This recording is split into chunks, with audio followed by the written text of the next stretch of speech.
Beloved child, be still within and recognize that what is unfolding in you is not a passing wave of emotion, nor merely a surface shift in circumstances. I am leading you into a complete transformation, one that reaches into your very core, where body, mind, and spirit converge and become aligned. The old layers of weariness, of merely striving to get through each day, are quietly falling away. Not because you are weak, but because they no longer belong to the reality I am opening before you. You were not created simply to endure and survive. You are called to live with influence, to carry within you an authority that flows from me, and to walk in a purpose far beyond what your eyes have ever perceived. As it is written in First Epistle of Peter 2:9, you are a chosen generation, called out of darkness into marvelous light, and this is no longer a distant promise, but a position into which you are now being steadily established. Therefore, do not look back on former seasons with suspicion or wounded reflection, as though I had forgotten you in the days when you were pressed through trials. Those periods were not signs of distance, but the pathway through which I was quietly preparing you for what is greater. The moments when you felt shaped, restrained, or led into circumstances you could not fully understand were all part of how I expanded your inner capacity. Like a potter patiently working clay, I have never ceased forming you not to weaken you, but to make you strong enough to carry what I will entrust to you. Remember what is written in Epistle to the Romans 5:3-4. Suffering produces perseverance. Perseverance produces character, and character produces hope. Every step you have taken has not been random, but an essential part of the process through which I bring to light what I placed within you from the beginning. Now, as you step out from those days of being refined in the fire, you will begin to perceive that I am no longer shaping you through pain as before. I am moving you into a different phase, one in which everything within you is being ordered with precision and depth. This is no longer a breaking, but an alignment. Your thoughts, your emotions, and your decisions begin to come into harmony with my will, like streams redirected into their rightful course. And within that alignment, you will see that the light does not merely appear and fade, but grows steadily within you. As written in Book of Proverbs 4:18, the path of the righteous shines brighter and brighter until the full light of day. You are no longer walking in a dim glow. You are advancing into increasing radiance and fullness. Let me tell you of one who walked a similar path, in a way that you may recognize yourself within it. Do you remember Joshua, the one who succeeded Moses when he stood before the people? He was not a man untouched by trial. He had walked through the wilderness, witnessed the doubts of the people, and carried the weight of following a great leader.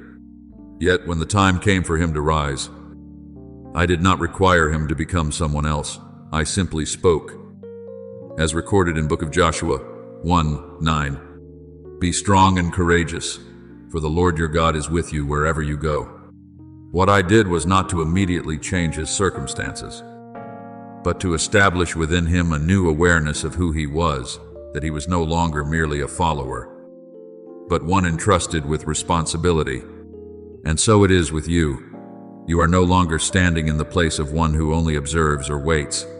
You are being called to step into the role of one who carries responsibility and authority.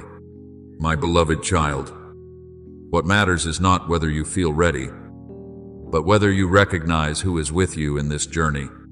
When you understand that I am the source of all that you carry, you will no longer be bound by the fear of failure or the sense of insufficiency. You will no longer measure yourself by old standards, for you have been brought into a new level of awareness.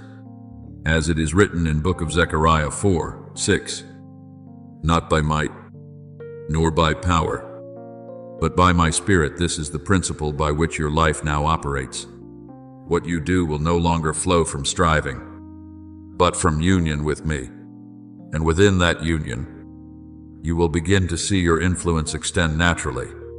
You will not need to strive to prove your worth. My presence within you will do that. When you enter a place, you carry peace without needing many words. When you speak, your words carry weight, not because of effort, but because of their source. You no longer live as one merely trying to survive. You live as one sent to bring transformation. As written in Gospel of Matthew 5:14-16, you are the light of the world, and your light is to shine before others. That light is not something you produce. It is something I have placed within you to shine through you. Therefore, do not return to your former mindset, and do not pull yourself back into limitations that once felt familiar. You no longer belong there. I am opening before you a new path, a path where you do not walk for yourself alone, but where you make a way for those who will come after you. What I am doing in you does not end with your own transformation. It will become a source of blessing for many. You are called to carry life, to build, to uphold, and to demonstrate that my power is still at work through those who trust me fully. Keep your heart soft before me, yet stand firm in what I have established within you. Do not be afraid when you sense a strong stirring within, for it is the sign of life growing. I am not leading you into this to confuse you, but to bring you into the fullness I have ordained. And as you continue forward, you will come to see that everything I have begun in you, I will also bring to completion. As it is written in Epistle to the Philippians 1:6, you are not walking alone, nor are you walking without direction.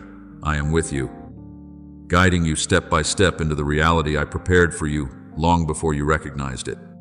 Beloved, before you seek change in your circumstances, recognize that what I am doing begins deep within you.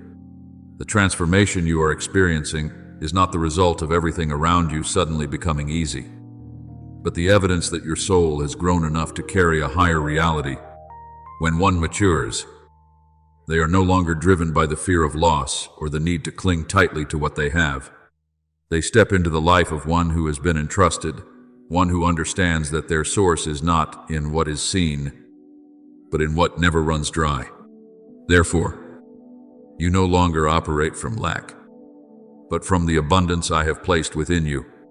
As written in Book of Psalms 23:1, the Lord is my shepherd, I shall not want. And when you truly grasp this, the way you see, the choices you make, and every step you take will be reshaped by that abundance. Therefore, do not confuse a change in circumstances with being elevated. There are those who remain in familiar environments, yet their souls have already moved into another dimension. So it is with you. I do not necessarily need to remove you from where you stand to begin something new.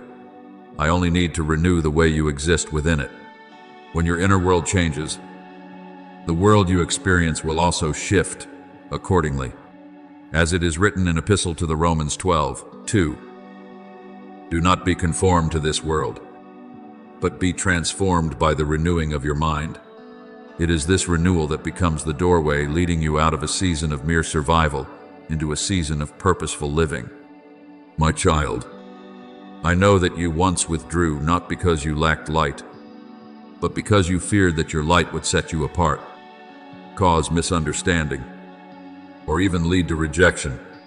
You learned to make yourself smaller to fit the frameworks around you, to avoid drawing attention, to keep yourself safe. But I did not create you to live in that contraction. What I have placed within you is not meant to be hidden. It is meant to be revealed at the right time, in the right way, with the right heart. Light is not created to be buried beneath fear. As written in Gospel of Matthew 5:15, no one lights a lamp and puts it under a basket, but on a stand, and it gives light to all in the house. You are that lamp, not for display, but to illuminate. Understand this deeply. The expression I am calling you into is not self-exposure for the sake of recognition, but the unveiling of what I have placed within you for the sake of service. guidance, and opening the way for others. When you live aligned with the identity I have ordained, you do not need to strive to stand out.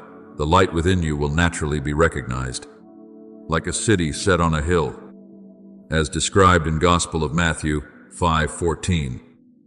Your life cannot be hidden when you stand in my truth, no matter how much you might try.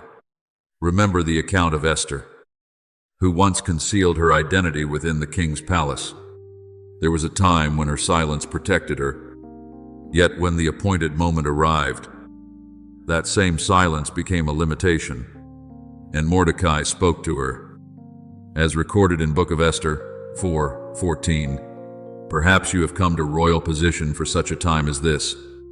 Do you see? There are seasons in which I allow you to remain hidden, to learn and grow in quietness.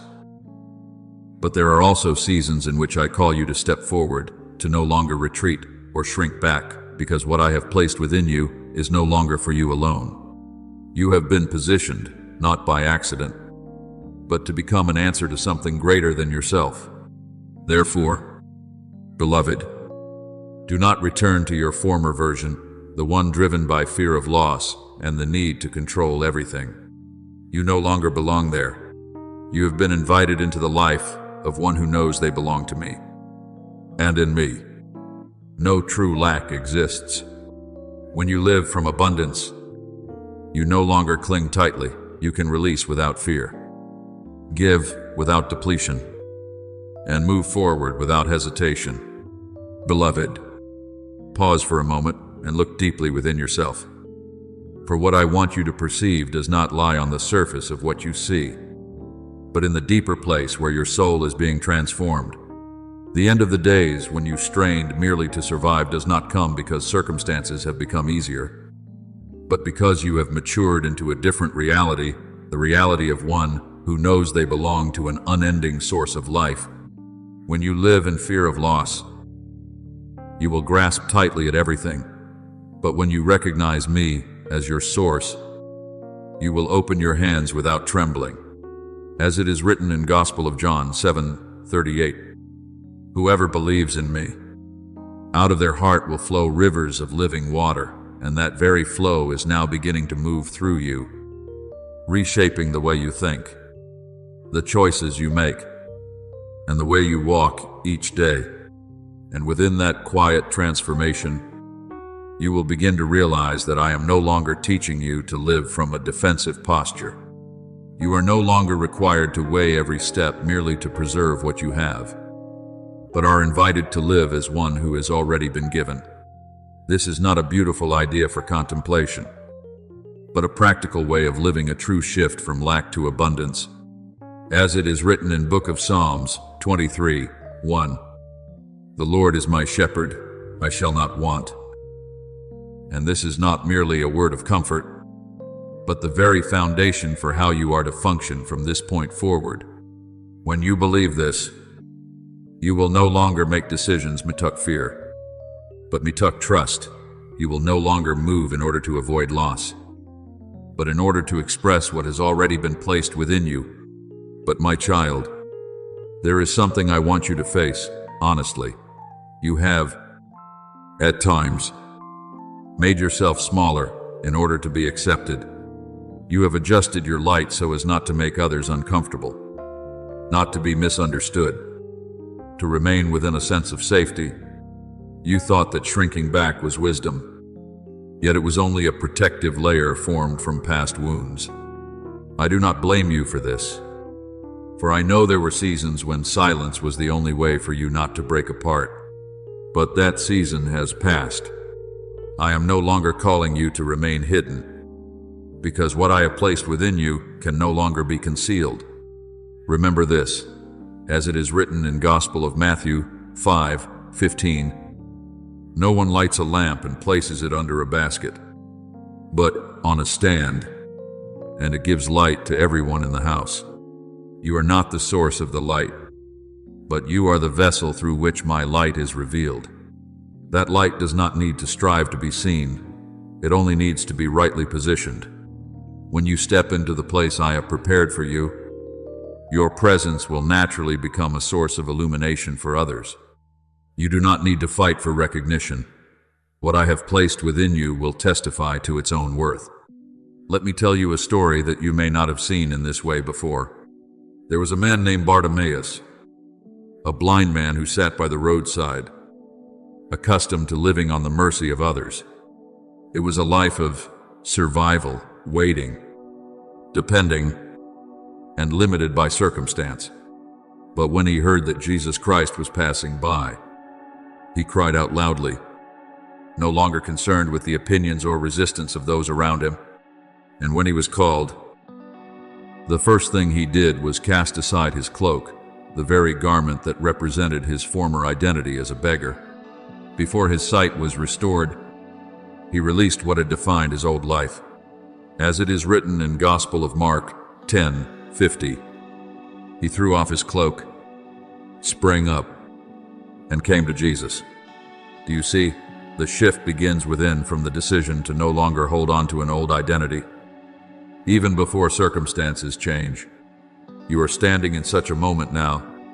I am inviting you to lay down the cloak of withdrawal, of fear of rejection, of the habit of diminishing yourself, not because you must prove anything, but because you no longer belong to that reality. When you release it, you will discover that you lose nothing of true value. Rather, you make room for what I have long prepared to be revealed through you. Therefore, beloved, do not return to your former way of living simply because it feels familiar. Do not allow memories of limitation to cause you to doubt what I am doing within you. You are no longer called to live in contraction, but to walk in manifestation, not for your own glory, but so that my light may shine through you. As it is written in Gospel of Matthew 5:16, let your light shine before others, not so that they may see you, but that they may recognize me through you. Walk, therefore, with this steadfast assurance. You no longer live to hold on, but to give. You no longer live mituk lack, but mituk abundance. You no longer move as one afraid of losing, but as one who knows they belong to an inexhaustible source. And as you live in this way, you will begin to see that everything within you, from your thoughts to your actions, starts to reflect a new reality. I am leading you into that place, step by step, not in haste but with certainty. You will not lose your way, for I myself am the one who walks with you, dwells within you, and guides you into the fullness I prepared for you from the beginning. Beloved, listen deeply, for what I am about to speak is not for your ears alone, but for your spirit, the place that is being lifted, even when your eyes have not yet seen it fully. Do not think this is merely a gentle change that can be overlooked as before. No. What is taking place is a decisive transformation, a shift so profound that you will not remain the same as you were yesterday. You are being drawn out of the lower realm where you once learned to survive, into a new realm of operation where you no longer react mituk fear, but act mituk the life I have placed within you. As it is written in First Epistle of John 5:4, whoever is born of God overcomes the world, and that victory does not begin outwardly, but from the place where your spirit has been transformed. And within this transformation, you will perceive something further. I am no longer leading you step by step in the same way as before, but bringing you into a commanded shift, a word released from heaven that causes everything within you to realign at once. This is not the gradual process of adjusting small details. It is a repositioning of your entire being. Just as light was called forth from darkness in the beginning, let there be light. And there was light, as recorded in Book of Genesis 1:10. So the word I speak over you carries the same creative authority. When I call you out of the old, that very call contains within it the power for you to stand in the new. Remember the disciples who once withdrew into a closed room out of fear. They did not lack love for me, but they lacked awareness of the power awaiting them. And when the Spirit came upon them, they were no longer the same. They did not learn courage gradually. They were transformed in a moment. As written in Acts of the Apostles 1:8, "You shall receive power when the Holy Spirit comes upon you." This was not merely a promise, but the birth of a new identity. So it is with you. You are not striving to become strong. You are being made strong from within. This does not arise from your own will, but from my presence actively working within you. But my beloved, understand this. When I lift your spirit, the first thing you may feel is not ease, but a separation from what once felt familiar. Old patterns of thought, old reactions, old limitations, they will no longer fit you. This does not mean you are losing direction. It means you are being repositioned. As it is written in 2nd Epistle to the Corinthians 5:17, "If anyone is in Christ, they are a new creation. The old has passed away. Behold, all things have become new." You are no longer called to return to what is already past, even if it once felt safe. There is a story you must hold within your heart to understand this clearly. When Peter the Apostle stepped out of the boat to walk upon the water, what changed was not the sea or the wind. Everything around him remained the same. What changed was the call. And when he placed his feet upon the water, he did not walk by his own ability, but by responding to my word. Yet when he fixed his eyes on the wind and waves, he began to sink. Do you see? The new reality is not sustained by what your eyes perceive, but by holding fast to what I have spoken. As recorded in Gospel of Matthew 14:31, "O you of little faith, why did you doubt?" This was not a rebuke of condemnation, but a reminder that you must choose to trust what your spirit knows to be true over what your eyes can see. Therefore, beloved, do not let your present circumstances become the measure of what I am doing within you. What you see is temporary, but what I am establishing in your spirit is eternal. As written in 2nd Epistle to the Corinthians 4:18, "The things that are seen are temporary, but the things that are unseen are eternal." Learn, then, to walk by inner knowing rather than reacting to outward change. And as you do, you will no longer be shaken by what shifts around you. I am bringing you into a new sphere of influence, where you no longer live as one who avoids or retreats, but as one who stands firm in the authority that has been entrusted. You do not need to manufacture influence. You only need to remain in the place I have positioned you, and influence will naturally flow. Like a tree planted by streams of water, it does not strive to bear fruit, but simply abides where it is planted. And as it is written in Book of Psalms 1:3, "Its leaves do not wither, and whatever it does prospers." Take courage, my child. What you are experiencing is not a minor phase to pass through, but a change of season, a true elevation in how you live, how you see, and how you carry yourself. You are no longer who you were, and you do not need to return to seek validation. I have placed you in a new position, and even if your eyes have not yet fully perceived it, that does not make it any less real. Walk as one who has been lifted, trust as one who has been entrusted, and live as one who knows that my power is at work within you, moment by moment, breath by breath, step by step. Beloved, renew the way you see what lies behind you, for your past is not a collection of meaningless fragments scattered through time, but a work I have patiently woven thread by thread. Some threads shine brightly, while others appear dark and without value. Yet it is precisely their interweaving that forms a depth and beauty you could never perceive from a single angle. What caused you pain was not to destroy you, but to expand the capacity of your heart. What made you feel weak was not to keep you in defeat, but to teach you to lean upon me. And the quiet seasons you once called loneliness were the very places where you learned to discern my voice among countless others. As it is written in Epistle to the Romans 8:28, all things work together for good to those who love God. And now you stand at the point where all these things begin to reveal their true meaning. Therefore, do not think that you are returning to a starting line. You are not beginning again. You are continuing from a foundation that has been built in silence across many seasons. What you have lived through has not been lost. It has become the firm ground beneath your steps. As I lead you further, higher, and deeper, I do not ask you to rely on your own strength, but invite you to operate from the stream of life I have placed within you.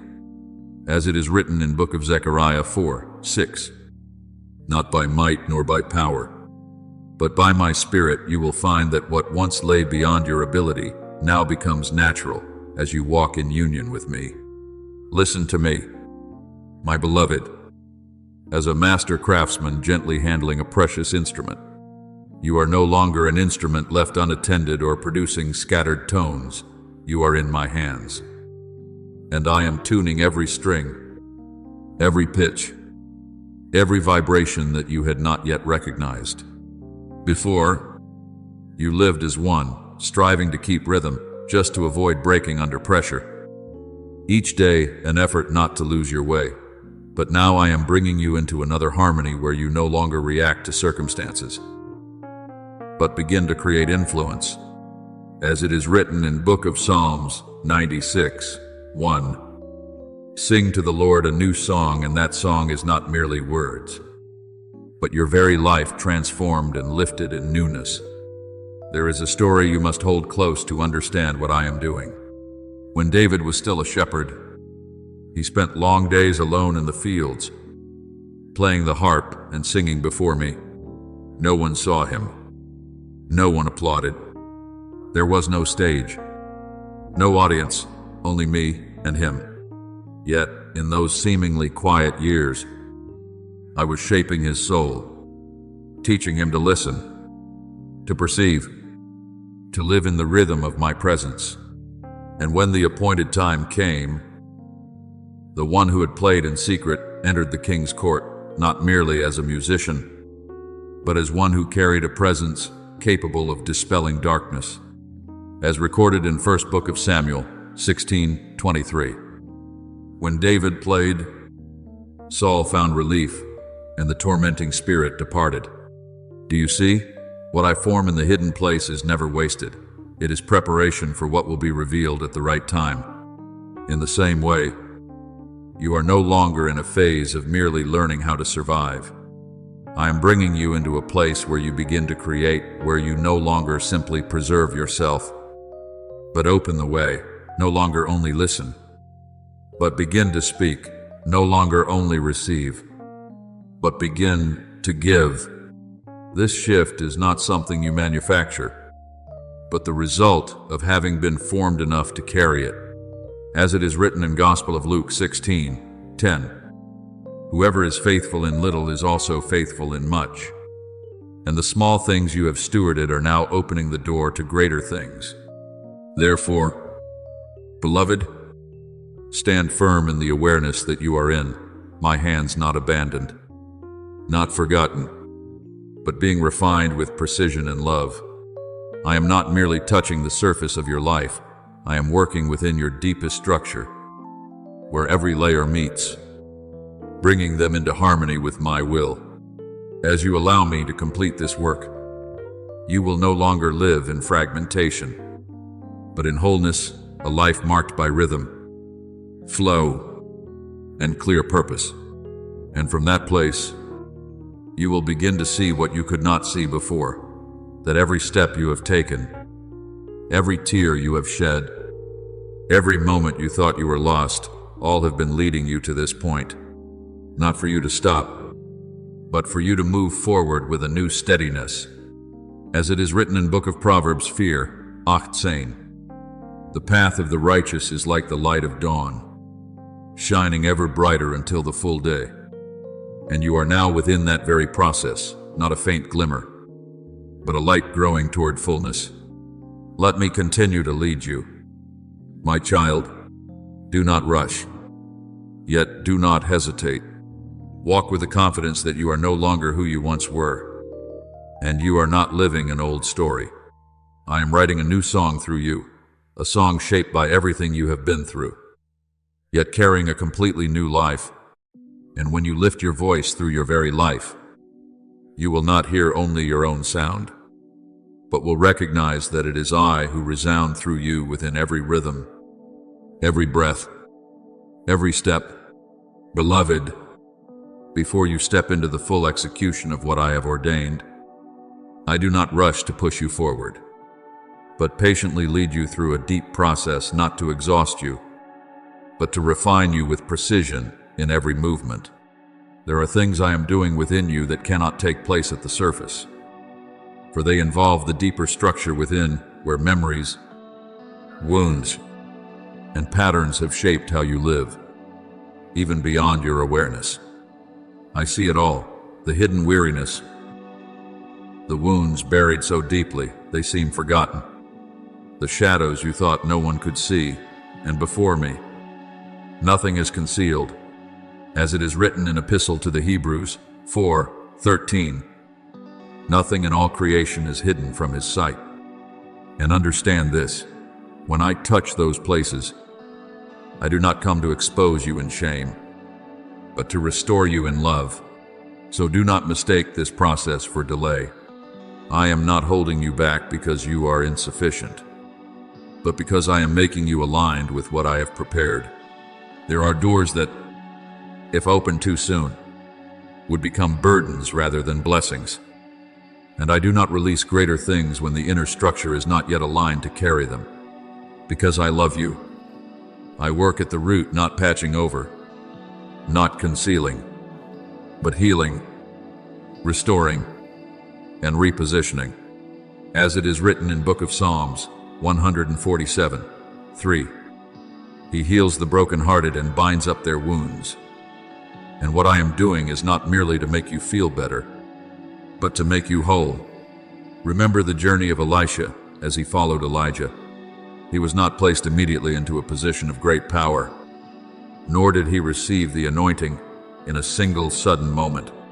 He walked through each stage, from the beginning to moments of testing, each step a choice to remain, each stage a surrender of what was familiar. When asked repeatedly if he would turn back, he chose instead to press forward, because his spirit recognized that something awaited him ahead. And when Elijah was taken up, the mantle did not fall as a random reward, but as the confirmation of a completed process. When Elisha struck the waters and cried, as recorded in 2nd Book of Kings 2:14, "Where is the Lord, the God of Elijah?" The river parted not because the words themselves held power, but because the one who spoke them had been prepared to carry that authority. Do you see? What others call a breakthrough moment is often only the visible surface of a quiet process of realignment that has already taken place. In the same way, what I am doing within you is not a series of minor adjustments, but a comprehensive recalibration so that you may function in true synchronization with me. I am strengthening your body so it can bear pressure without breaking, clarifying your mind so it can discern without confusion, and sharpening your spirit so it can recognize my voice among countless others. But my beloved, that sensitivity does not come from striving harder. It comes from allowing me to renew you from within. As it is written in Epistle to the Romans 12:2, "Do not be conformed to this world, but be transformed by the renewing of your mind." This is not a general suggestion, but the key that opens the way into a new reality. When your mind is renewed, you will no longer react according to old patterns. When your spirit is awakened, you will no longer depend on outward signs to know where to go. And when your body is strengthened, you will no longer collapse in exhaustion as you walk with me. Hold this truth within you. This process is not a sign that you are being slowed down, but evidence that you are being prepared to go further. One who has not been refined will easily lose alignment when given authority. But one who has been properly aligned will walk with steadiness, unshaken, unmoved by shifting circumstances. I do not merely desire that you move quickly, I desire that you move rightly. Therefore, beloved, trust the process through which I am leading you. Do not rush to escape the places I am touching simply because they require you to face what you once avoided. It is precisely in those places that true freedom is formed. As you allow me to complete this work, you will discover that you no longer walk in uncertainty, but in clarity, no longer pulled backward by the past, but propelled forward by new life. And when you emerge from this process, you will carry not only healing, but precision, a harmony between body, mind, and spirit. Then you will no longer be out of rhythm or misaligned, but will move naturally within my flow, like a river running within its proper course.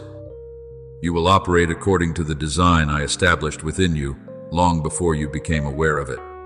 Be at peace. My child, I do nothing halfway. What I have begun in you, I will complete, not merely to make you better, but to bring you into the fullness of who I created you to be from the beginning. Beloved, begin with your own body, for it carries more impressions than you have yet realized.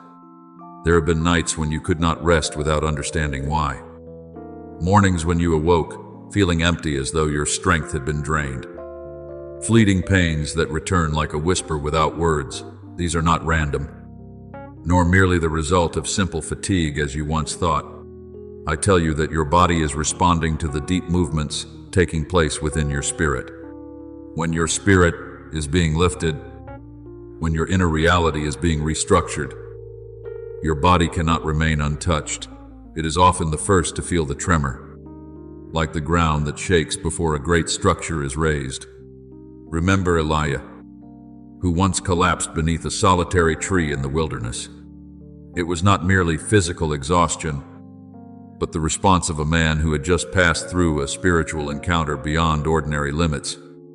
He did not lack faith, yet his body had reached its boundary after a great transition, and I did not rebuke him, but cared for him, giving him rest, giving him nourishment, restoring him before continuing the journey. As it is written in 1 Book of Kings 19:7, "Arise and eat, for the journey is too great for you." Do you see? I do not ignore your body in the spiritual process. I sustain it, nourish it, and lead it to adapt to what is new. Likewise, when Daniel received his vision, his strength left him. As recorded in Book of Daniel 10-8, there remained no strength in him, and his appearance was greatly changed. This was not meaningless weakness, but a sign that the human body cannot immediately bear the intensity of the spiritual realm. Understand this: when your spirit is open to receive deeper things, your body requires time to adjust, to expand its capacity, so that it does not break under the weight of what is greater. Therefore, do not be afraid of what you are feeling. Do not rush to conclude that you are weakening, when in truth, your capacity is being expanded. I will not allow your body to collapse under the pressure of change. I am teaching it to adapt. Every heartbeat, every breath, every current of energy within you is being recalibrated to align with the new environment into which I am leading you. This is not destruction, but expansion, a preparation that enables you to stand where you have never stood before. You will begin to recognize something new. Your strength will no longer come solely from external sources, as it once did. Rest and care will still be necessary. Yet there will be moments when you are sustained from a deeper source, one that does not depend on physical circumstances. As it is written in Book of Isaiah 40:29, He gives strength to the weary and increases the power of the weak. And this is not merely symbolic language, but a reality beginning to operate within your very body. You will see that what once drained you gradually loses its hold, not because it disappears entirely, but because you are no longer dependent on it to remain steady. But my beloved, in this process, learn to listen to your body with gentleness, not with judgment. Do not force yourself to function as before, for you are no longer at the same level as before. When you feel the need to rest, rest with trust, not anxiety. When you feel weakness, remember that it is not a sign of failure, but part of your adjustment. I am teaching you to live not by your own strength alone, but through a union of body, mind, and spirit, a balance you have not previously known. Allow me to care for your body as I care for your soul. I neglect no part of you. I do not heal within while ignoring what is without. Every layer of your being is held within my attention. And when this process is complete, you will not only be strong in spirit, but also steady in body, a steadiness not easily shaken by circumstance. Therefore, beloved, be at peace in what you are experiencing. The weariness will not define you.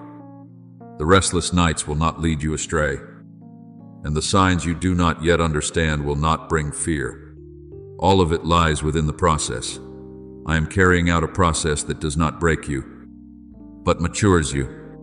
And when you pass through this stage, you will realize that your body is no longer merely a place of endurance, but a vessel of life, strengthened to walk in step with your spirit in what I am bringing to completion. Beloved, perceive how I am working within you, not in fragments, not in isolated parts, but as a continuous flow through body, mind, and spirit.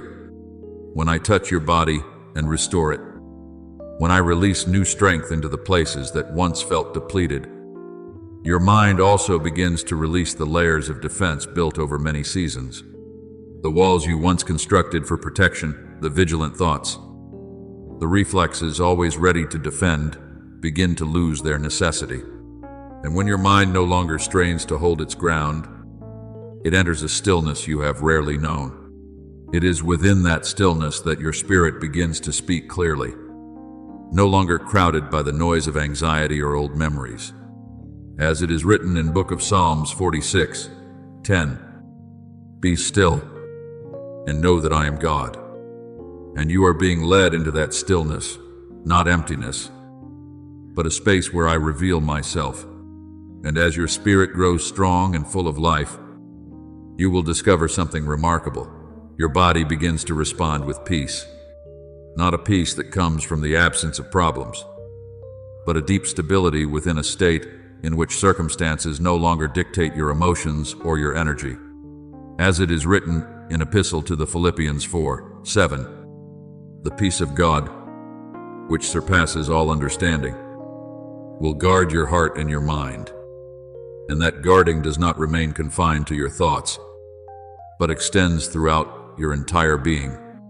Your body, your mind, and your spirit begin to move in one rhythm, a life no longer fragmented, but whole.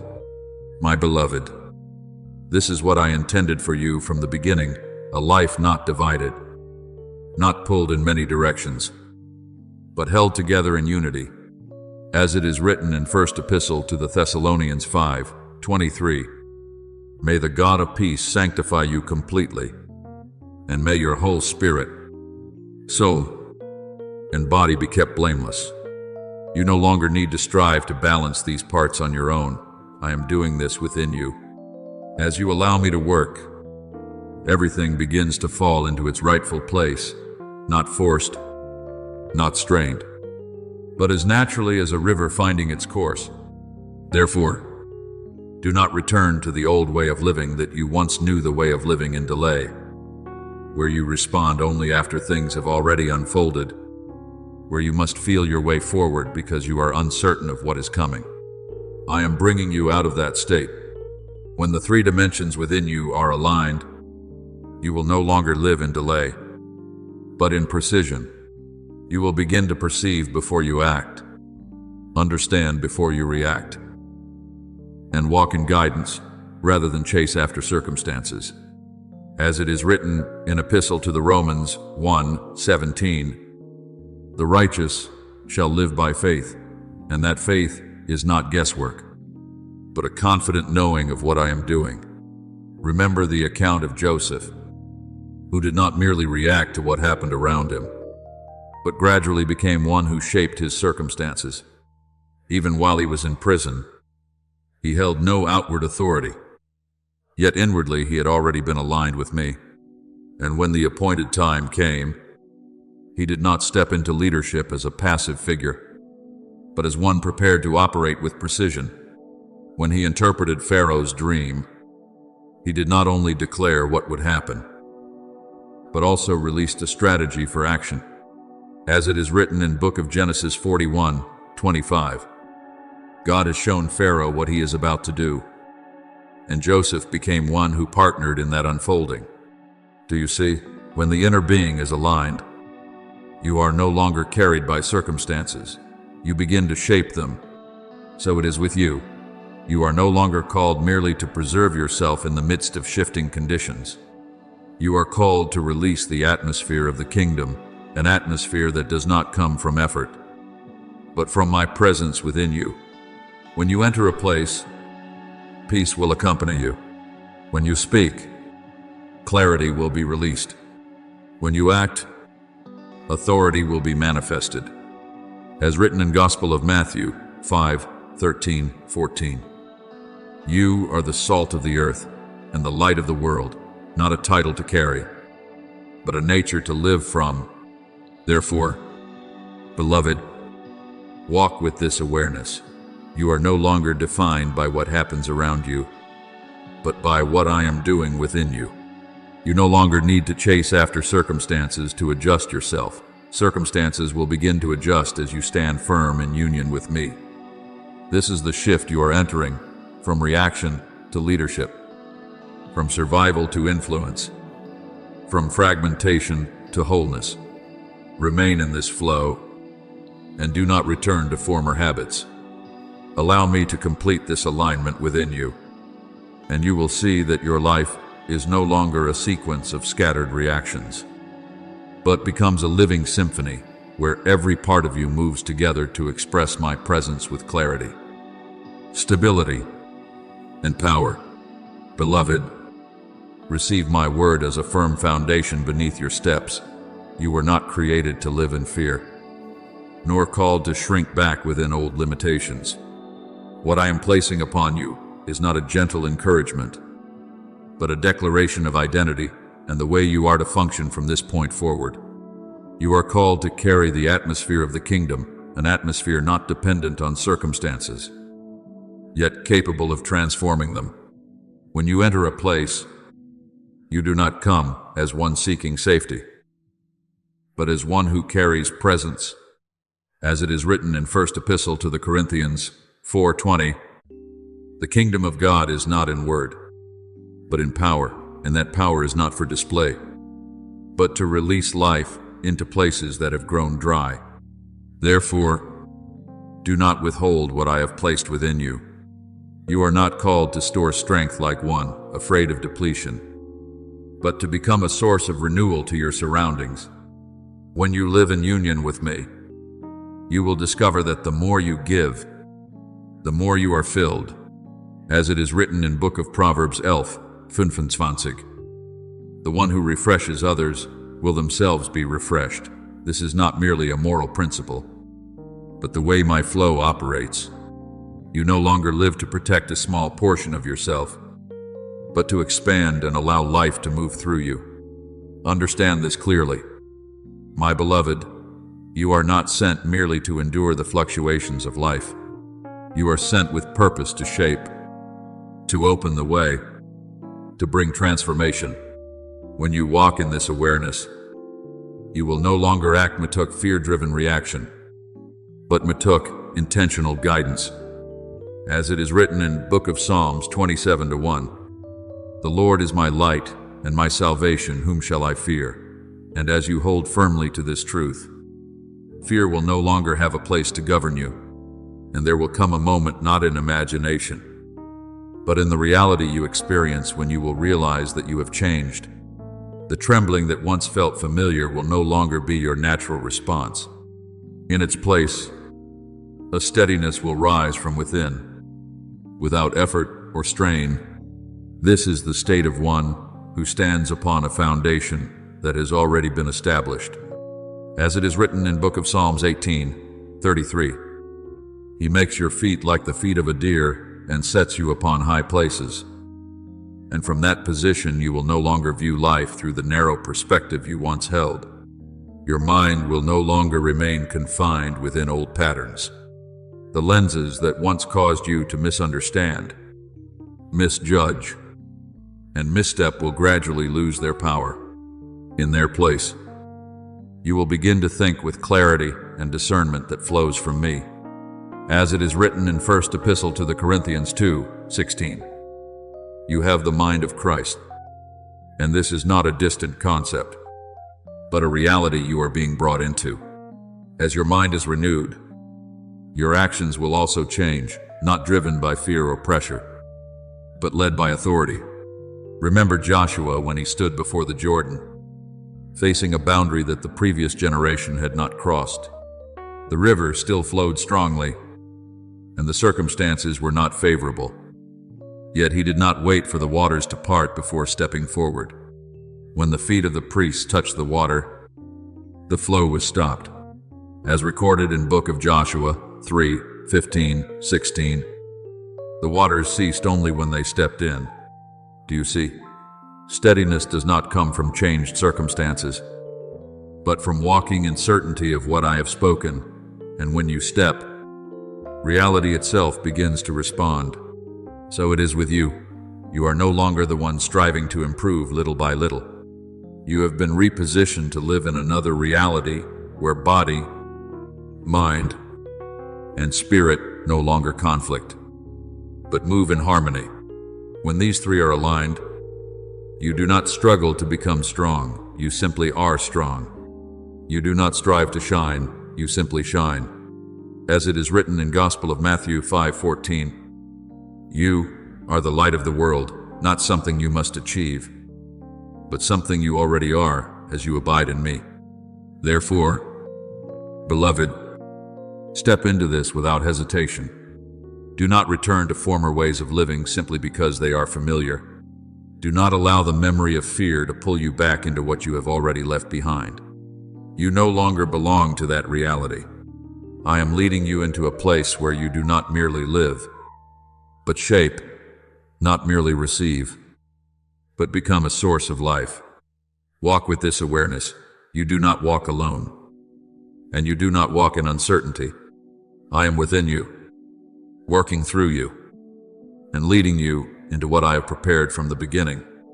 And as you continue forward, you will see that your life is no longer a series of days spent holding on, but becomes a flow of life, of light, and of authority that reaches many people, many places, and many generations. Beloved, receive this as a new establishment within you. You no longer live by the breath of striving, where every step is an effort to keep yourself from falling. I am placing within you another breath, the breath of one who is sent, one who knows they do not go on their own, but are commissioned with clear purpose. When I breathed into humanity in the beginning, it was not merely life, but life with direction and meaning, as it is written in Book of Psalms 104:30. When you send forth your spirit, they are created, and that same breath is now renewing you, not just to sustain you, but to bring you into the fulfillment of what I have ordained. Every word you speak, every step you take, every way you carry yourself is being reshaped by the life flowing within you. And you will come to understand that this shift does not arrive with noise or dramatic upheaval. It does not require spectacle to prove itself. It comes like the morning light, spreading across the mountain, gentle, yet unstoppable. You will not have to struggle to push back the darkness. You will see darkness withdraw as light increases. What once caused hesitation What once held you back will gradually lose its power, not because you force yourself to be strong, but because something within you has changed. As it is written in Gospel of John 1:5, the light shines in the darkness, and the darkness has not overcome it, and that light is not outside of you, but is being ignited and expanded from within you. My child, what you carry now is no longer a reaction to circumstances, but a presence that has the capacity to shape them. You no longer wait for everything to become stable before you move. Your very movement releases stability. You no longer depend on favorable conditions to act. Your presence itself creates the conditions for change. Like living water flowing from a hidden source, you carry an atmosphere that begins to touch, align, and open whatever place you enter. Remember Peter the Apostle when he stood at the beautiful gate. He was no longer the one who had denied me in fear. He had become one who understood what he carried within. When the lame man asked for money, he did not focus on what he lacked, but on what had been given. As it is written in Acts of the Apostles 3:6, "What I have, I give to you." This was not a spontaneous statement, but a clear awareness of the source from which he operated. And when he spoke, action followed. When he extended his hand, life was imparted. When he stepped forward, a new reality was opened. So it is with you. You no longer stand outside searching for opportunity. You no longer need to ask when you will be used. I tell you plainly, you are already in the season where your steps themselves open doors. What you carry does not wait for permission from circumstances. It creates the space in which it can be expressed. When you enter a place, you do not come to seek a position. You come as one who carries life capable of transforming that place. But my beloved, understand this clearly. This is not pride, nor is it placing yourself above others. This is true humility, the humility of one who knows that the source is not within themselves, but within me. When you know where you receive from, you will not fear depletion. When you know what you carry, you will not hesitate to give. As it is written in Gospel of John 7:38, "Whoever believes in me, out of their heart will flow rivers of living water," and that flow is not limited by circumstances, because it does not originate from them. Therefore, beloved, walk in this awareness without hesitation. Do not return to the posture of one who waits or hesitates. You are no longer standing outside a door, knocking and hoping it will open. You are the one who carries the key, not because you created it, but because I have entrusted it to you through my presence within you. When you step, doors will open. When you speak, release will come. When you are present, environments will shift. Let my breath within you guide every rhythm of your life. Do not strive to hold yourself steady. Allow me to establish that steadiness within you, and you will see that you no longer walk as one trying merely to survive, but as one who executes, one who is sent, empowered, and guided step by step by me. Beloved, rise in this new awareness, for you are no longer called to live each day simply trying to endure what comes. You no longer measure your worth by whether you feel okay today, for that is no longer your standard. I am bringing you out of that passive way of living and placing you into the position of one who influences, one who carries life into dry places, brings order into chaos, and opens paths where no footsteps have gone before. As it is written in book of Isaiah 45:2, "I will go before you and level the rough places, and you do not walk in isolation or uncertainty. I go before you. I prepare the way, and you follow in confidence. Therefore, do not see yourself through the old lens any longer, the lens of one defined by circumstances, shaped by environment, and controlled internally by what happens externally. You are no longer that person. You are one who carries the atmosphere of the kingdom, And that atmosphere does not come from effort, but from my presence within you. When you enter a place, you do not merely arrive, you establish something. Peace begins to spread. Clarity begins to form. And what was once disordered gradually comes into alignment, not because you strive to make it so, but because what you carry has that very nature. When you speak, you are no longer releasing mere sound.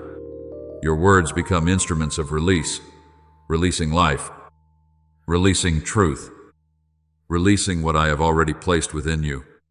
As it is written in book of Isaiah 55:11, the word that proceeds from my mouth will not return empty.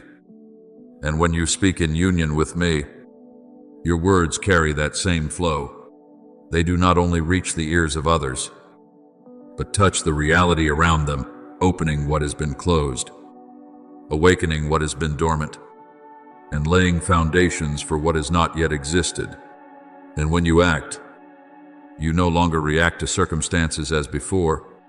You do not wait for conditions to become favorable, you move, and circumstances begin to shift. You are no longer carried along by what happens, you become one who directs its course.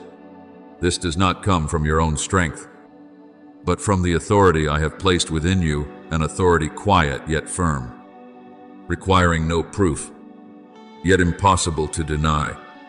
As it is written in Epistle to the Romans 14:17, the kingdom of God is righteousness, peace, and joy in the Holy Spirit. And wherever you step, these realities begin to manifest. Remember how John the Baptist appeared in the wilderness without status, without institutional backing, yet carrying an atmosphere that stirred an entire nation. He did not strive to create influence. He carried influence. And when he spoke, it was not because his voice was louder, but because he spoke from a place positioned in me. As it is written in Gospel of Matthew 3:3, a voice of one crying in the wilderness, prepare the way of the Lord. Do you see? There are those who do not merely live within the world, but open pathways for what comes from heaven. You are being called into that same reality. Therefore, beloved, move forward without looking back. Do not allow old memories to pull you into what you have already left behind. Do not diminish yourself because of the familiarity of the past. You are no longer the one who avoids, restrains, or hesitates. You are one who is sent, one who knows where you come from, to whom you belong, and what you carry. When you know that I am your source, you will not fear depletion. When you know that you are sent, you will not doubt your steps. Go, my child, with a steadiness that does not need display, with authority that does not require proof, with light that does not struggle to shine. You will see that every place your feet touch will not remain the same, not because you strive to change it, but because you carry my presence, and where that presence is, life is released, order is established, and pathways are opened. This is how you will live from this point forward, not as one who merely exists, but as one who shapes, not as one who waits, but as one who opens the way, not as one who only receives, but as a continual flow pouring out. And in all of this, I am with you, going before you, dwelling within you, and working through you so that your life becomes a living testimony that my kingdom is not only words, but a reality made manifest through those who walk in me. Beloved, step toward the door opening before you with a settled awareness, not the hesitation of one uncertain, but the decisive movement of one who has been prepared. This is not a symbolic image for reflection, but a reality. You are entering a point of transition where your body has been strengthened, your mind renewed, and your spirit filled with life from me. I do not want you to leave this moment carrying only a passing feeling, for emotions rise and fade. I want you to move forward with a position established deep within you, a foundation unmoved by circumstance or sensation. As it is written in Epistle to the Ephesians 6:14, stand firm, having girded your waist with truth. And that firmness is being formed within you as a state of being, not a strain of effort.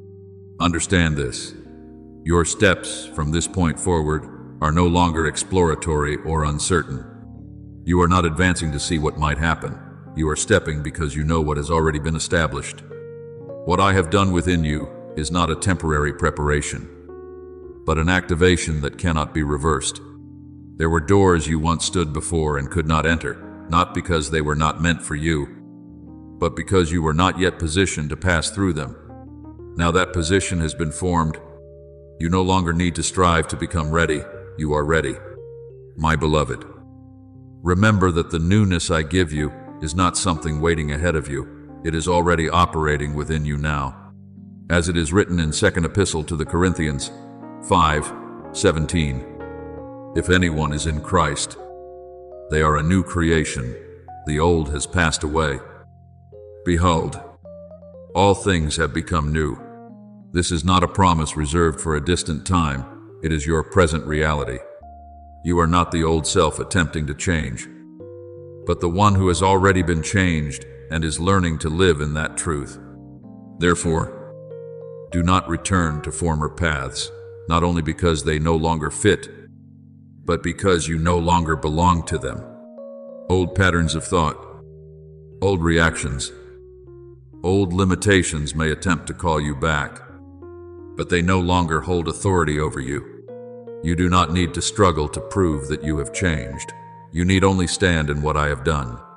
When you stand in truth, truth itself sustains you. When you walk in what I have established, you will not need to strain to hold your position.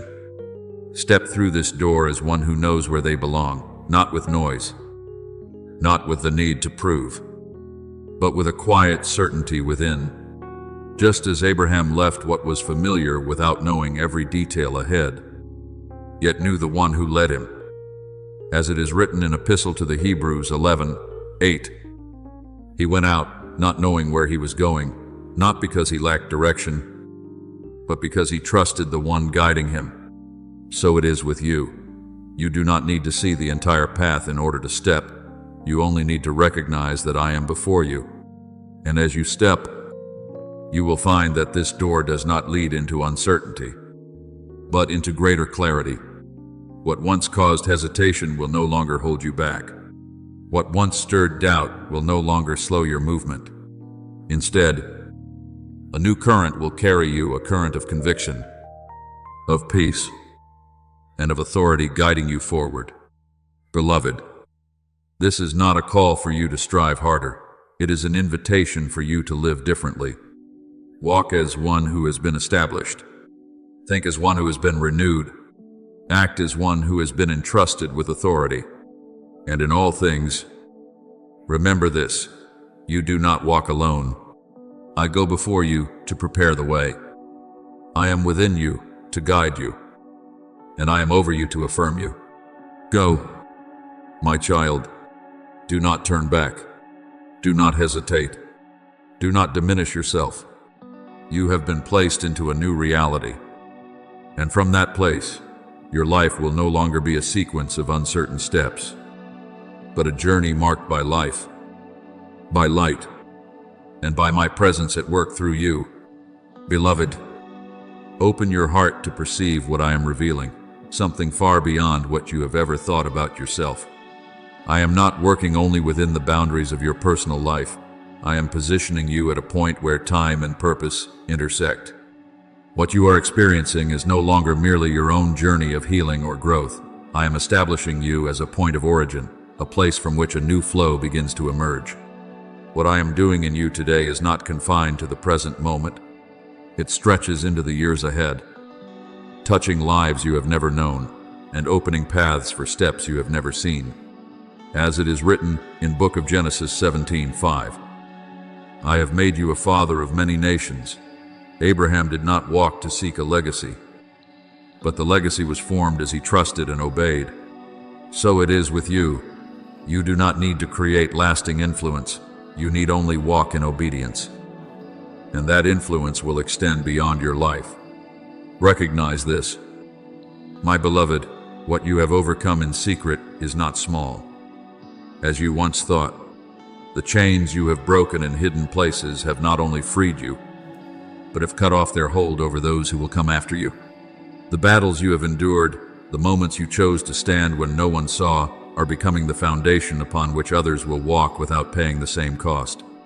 Just as the people of Israel crossed the Jordan on dry ground because the waters had already been held back, so you are preparing a way in ways you may not yet fully see. As it is written in Book of Deuteronomy 30:19, choose life, that you and your descendants may live.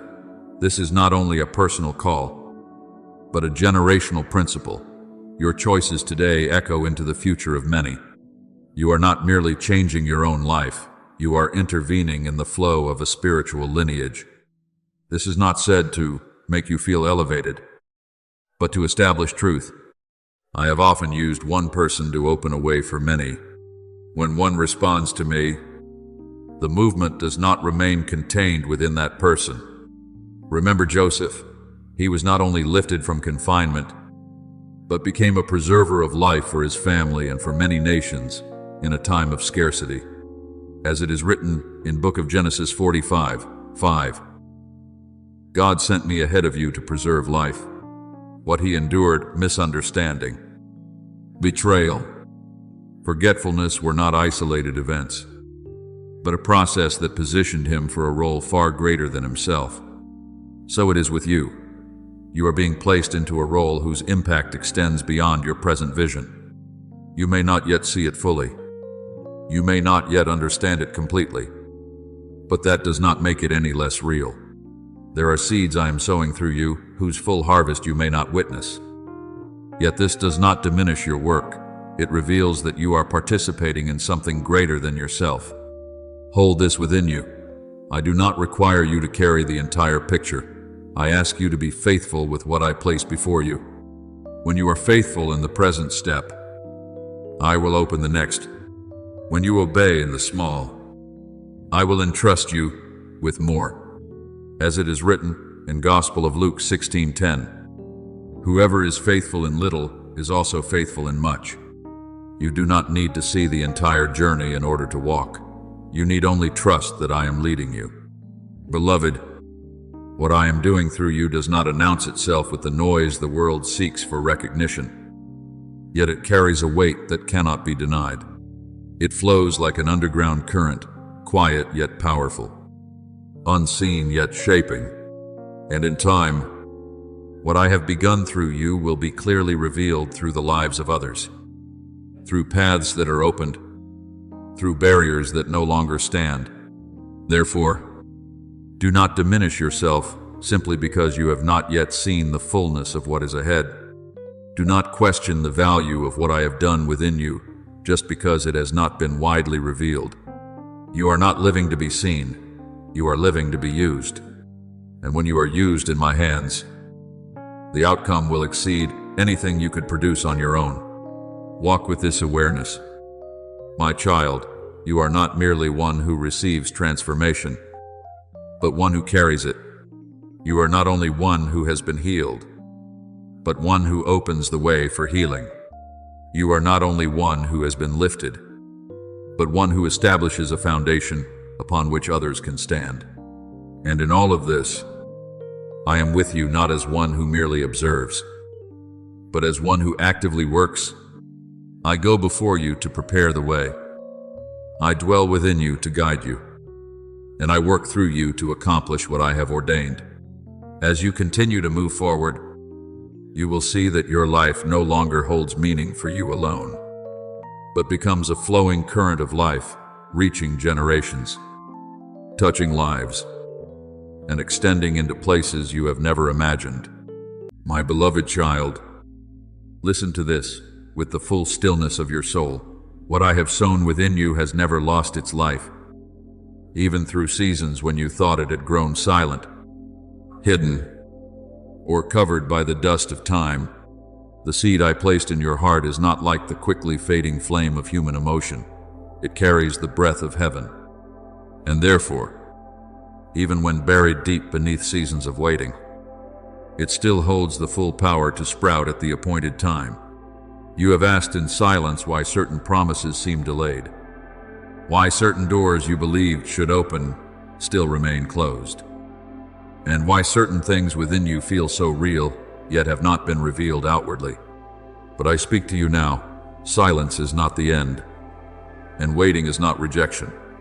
As it is written, to everything there is a season, and a time for every purpose under heaven, Ecclesiastes 3:1. So what I have placed within you does not move according to the impatience of the flesh, but according to the eternal rhythm of my wisdom. There are things I did not open too soon, not because I wanted to withhold blessing from you, but because I was preserving you from carrying something holy with a heart not yet steady enough to bear it. If a vessel is still being shaped on the wheel and precious oil is poured into it too early, it may crack beneath the weight of what was meant to become an honor.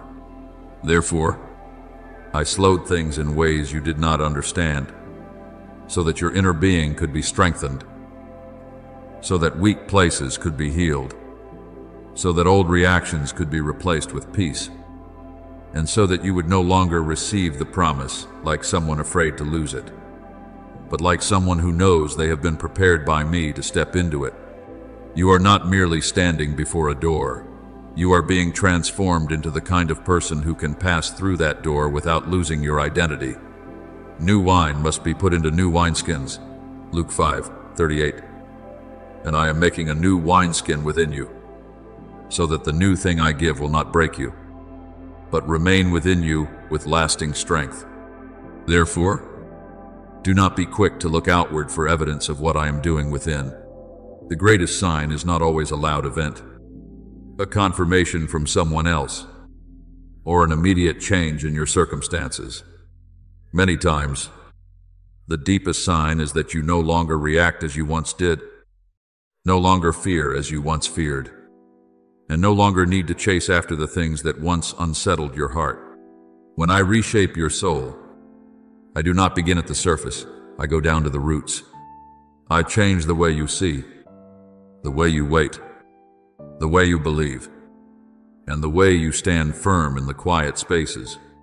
You will realize that you are no longer merely someone counting the days until the promise is fulfilled. You are becoming a place where the promise can dwell.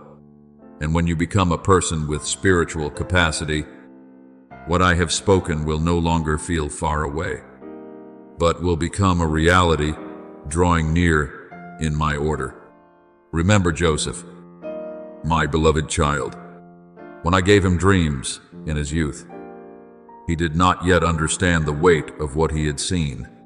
He saw sheaves bowing down. He saw the sun, the moon, and the stars submitting, but he did not yet know that the path to a high throne would pass through a pit, a slave's house, and a prison. If I had brought him straight into the palace while his soul was still immature, he might have used authority to prove himself instead of using authority to save many peoples from famine. But in the place where he was forgotten, I taught him to discern the difference between a dream that came from me and ambition that rises from the human heart. In the dungeon, I trained him in humility. Through betrayal, I cleansed his heart from bitterness. Then, on the exact day, not one beat too early and not one breath too late, I brought him before Pharaoh. And when that hour came, what had been placed within him since his youth had not diminished. It was activated within a man who had been made mature. As Joseph later said, "You meant evil against me, but God meant it for good." Genesis 50:20. So you too will understand that the seasons which seemed like delay were quietly serving my redemptive plan. Therefore, do not look upon the years you have passed through as meaningless emptiness. There is no season I allow that I cannot use to weave purpose. On the days when you thought you were standing still, I was rebuilding the foundation. In the times when you had to remain silent, I was refining your voice. In the moments when you were not recognized, I was freeing you from dependence on applause.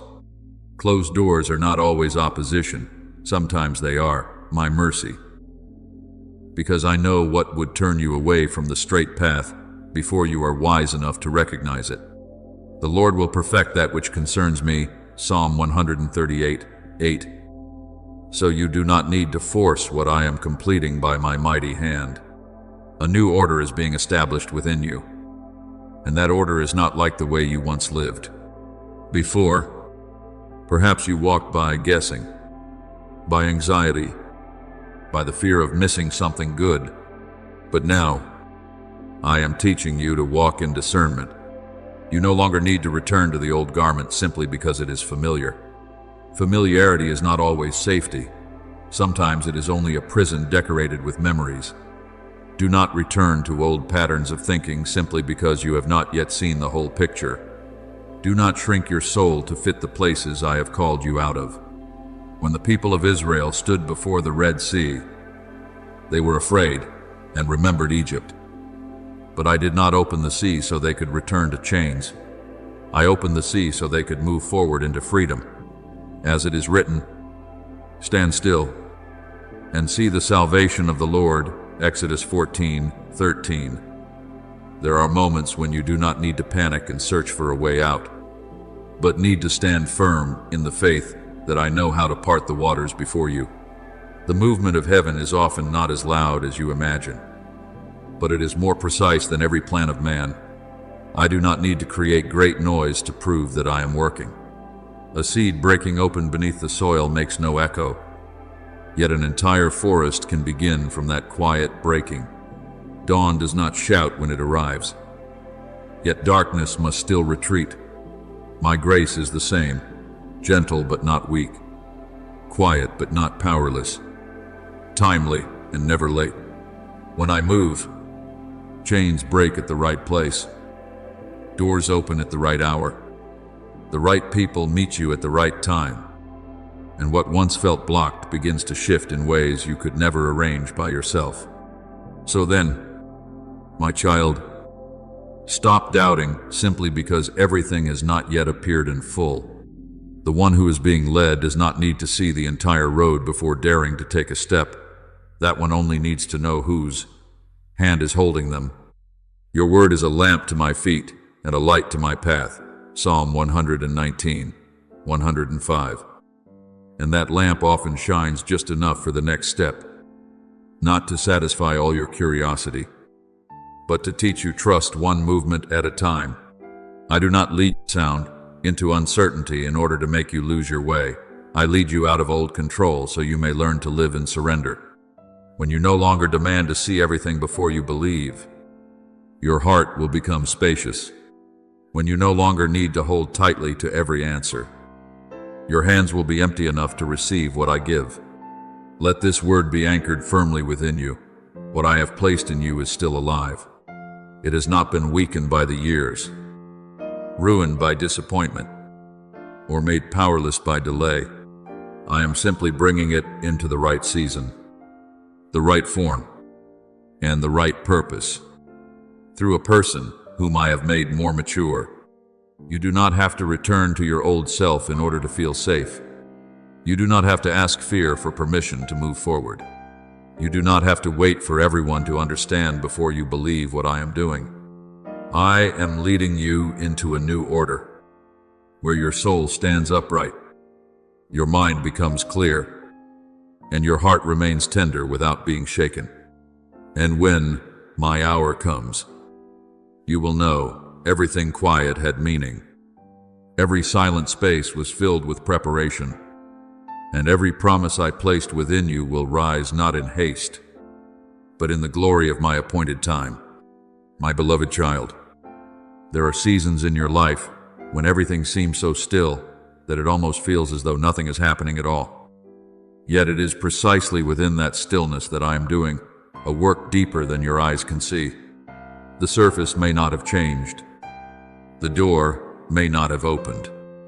The invitation may not have come, and the result may not yet have appeared. But within you, every layer of awareness, every motive, every fear, and every way you see yourself is being reordered by my hand. Do not be quick to call that season abandonment. Do not be quick to see it as meaningless emptiness. Sometimes it is the very place where I hide you under the shadow of my wings, so that what is still tender within you will not be broken by the winds of life, and what is precious within you may grow under protection. As it is written, "He who dwells in the secret place of the Most High shall abide under the shadow of the Almighty." Psalm 91:1. The secret place is not a place of exclusion, but a place where the soul is covered so it may mature. I know there are times when you look around and see others who seem to have gone farther. They appear to have a clearer testimony, more visible fruit, a more recognized position, while you feel as though you are still standing at a long threshold, walking without yet seeing yourself arrive. But my child, do not let what is visible in someone else's life become the measure of the value of the process I am working in you. You only see the top of the tree. You do not see the roots that have pushed through many layers of soil. You only see the fruit in the season of harvest. You do not see the days when the seed lay in darkness, breaking open quietly, enduring the pressure of the earth without anyone offering praise. The Lord does not see as man sees, for man looks at the outward appearance, but the Lord looks at the heart. 1 Samuel 16:7. Therefore, what I measure in you is not only what you have achieved, but who you have become while no one was watching. Some people are raised up quickly, but their foundation is not yet deep enough. One strong wind is enough to make their hearts waver. Some are brought into the light early, but they have not yet learned how to guard themselves from pride. So, the light that was meant to guide the way becomes heat that dries up the inner life. As for you, if I have allowed your process to move more slowly than you desired, it is not because I lack power, nor because you are of lesser value. I am sending your roots deeper. I am teaching you to bear the weight of what you once prayed for. For blessing must not only be received, blessing must also be preserved by a soul trained in humility, discernment, and endurance. As I have spoken, whoever hears these sayings of mine and does them, I will liken him to a wise man who built his house on the rock. Matthew 7:24. A house built on rock is not raised as hastily as a house built on sand.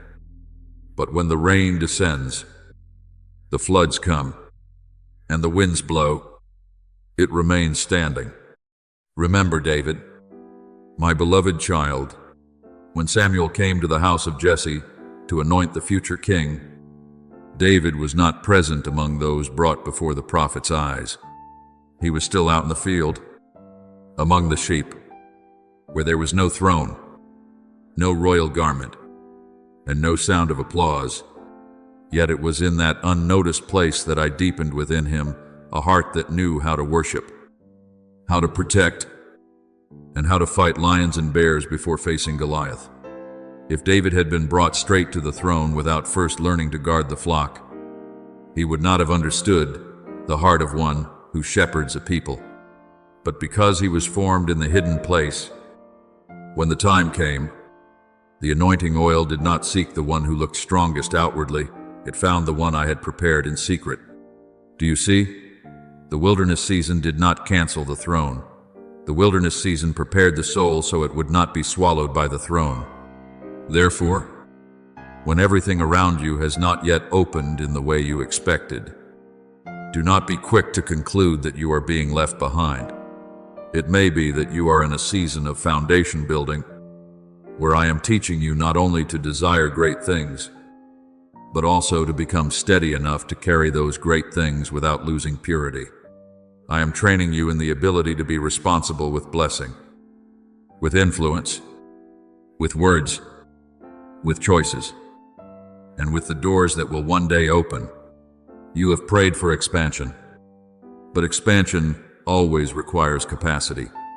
You have prayed to step into the new, but the new requires a heart that is no longer governed by the old. Therefore, I am adjusting what is within you before I place greater weight upon your life. He who is faithful in what is least is faithful also in much. Luke 16:10. So the small things you are learning today are not small in my eyes. They are the training ground for something greater tomorrow. There are lessons that can only emerge in slowness. There are layers of peace that are only born when you can no longer control the pace. There are kinds of strength that only take shape when you keep walking, even when no one applauds. If everything came too quickly, you might begin to think that your worth is found in the outcome. But when I allow you to pass through a season where nothing is yet visible, I am teaching you to know that your worth is found in me. When you still pray even without seeing a sign, still live uprightly even without being recognized, still keep your heart tender even when misunderstood, and still choose trust even when the road is unclear, something within you is being built with an endurance that outward success cannot create on its own. As it is written, the testing of your faith produces patience. But let patience have its perfect work, James 1:3-4, so that you may become complete, lacking nothing in the hidden depths of your soul. My beloved child, I do not want you to live by comparison, because comparison blinds you to the particular grace I have given you. Each person has a different structure being built, a different journey being led, and a different capacity being prepared. Some seeds grow quickly into grass, but others grow quietly into ancient trees. Do not despise the time I use to deepen your roots. Do not be discouraged because what you are learning does not yet appear glorious. One day, those very hidden lessons will keep you when great winds begin to blow. The patience of today will become the wisdom of tomorrow. The times you did not give up in silence will become authority in the words you speak later. So let your heart be at rest. The hidden season is not a useless season. The waiting season is not a failed season. The season of being unseen is not proof that I am not seeing you. I see every tear you swallowed back within yourself. I see every right choice you made when no one knew. I see every time you lifted yourself up again in order to keep walking by faith. And I speak to you now, none of it is wasted. I am using all of it to make you deeper, steadier, brighter, more tender, and more able to carry what I have appointed for you. Keep moving forward without resenting your own pace. Trust that what is built deeply is often not loud, but it endures. Let me complete the work within before you demand to see an opening without. For when the appointed time comes, what I give will not overwhelm you to the point that you lose yourself. It will meet a soul that has been prepared, a heart that has been refined, and a person who knows how to bow before me, even while standing in a spacious place. And then you will understand that you were never standing still. You are only being built by me in the deep places, where human eyes could not see, but heaven had already taken notice. My beloved child, let your heart become still like a lake gently touched by the wind of heaven. For I want you to understand that not every holy thing comes with thunder, and not every deep work appears through signs that are clear before your eyes. There are paths I allow you to walk that seem covered in silence, where you pray and feel as though your words dissolve into emptiness, where you knock and hear only the echo of your own longing within, where you try to hold on to faith while your circumstances have not yet opened even the smallest ray of light. But my child, do not misunderstand that quietness as my absence. Many times, when you cannot hear my voice clearly, my hand is working most deeply in layers your eyes cannot see. Just as Elijah learned that the Lord was not only present in the great wind, the earthquake, or the fire, but in a still small voice, 1 Kings 19:12. You too must learn to recognize me in subtlety, in the slower rhythm, and in the days that are not loud, yet are filled with holy preparation. I have seen you through the long nights when your heart was weary, yet your mouth still whispered prayer. I have seen the times you wiped away your own tears and kept walking, not because you did not hurt, but because there was still a small light within you that believed I had not released your hand. You thought those moments were small, but in my eyes, they carried great weight. Every time you chose to stand firm when no one encouraged you.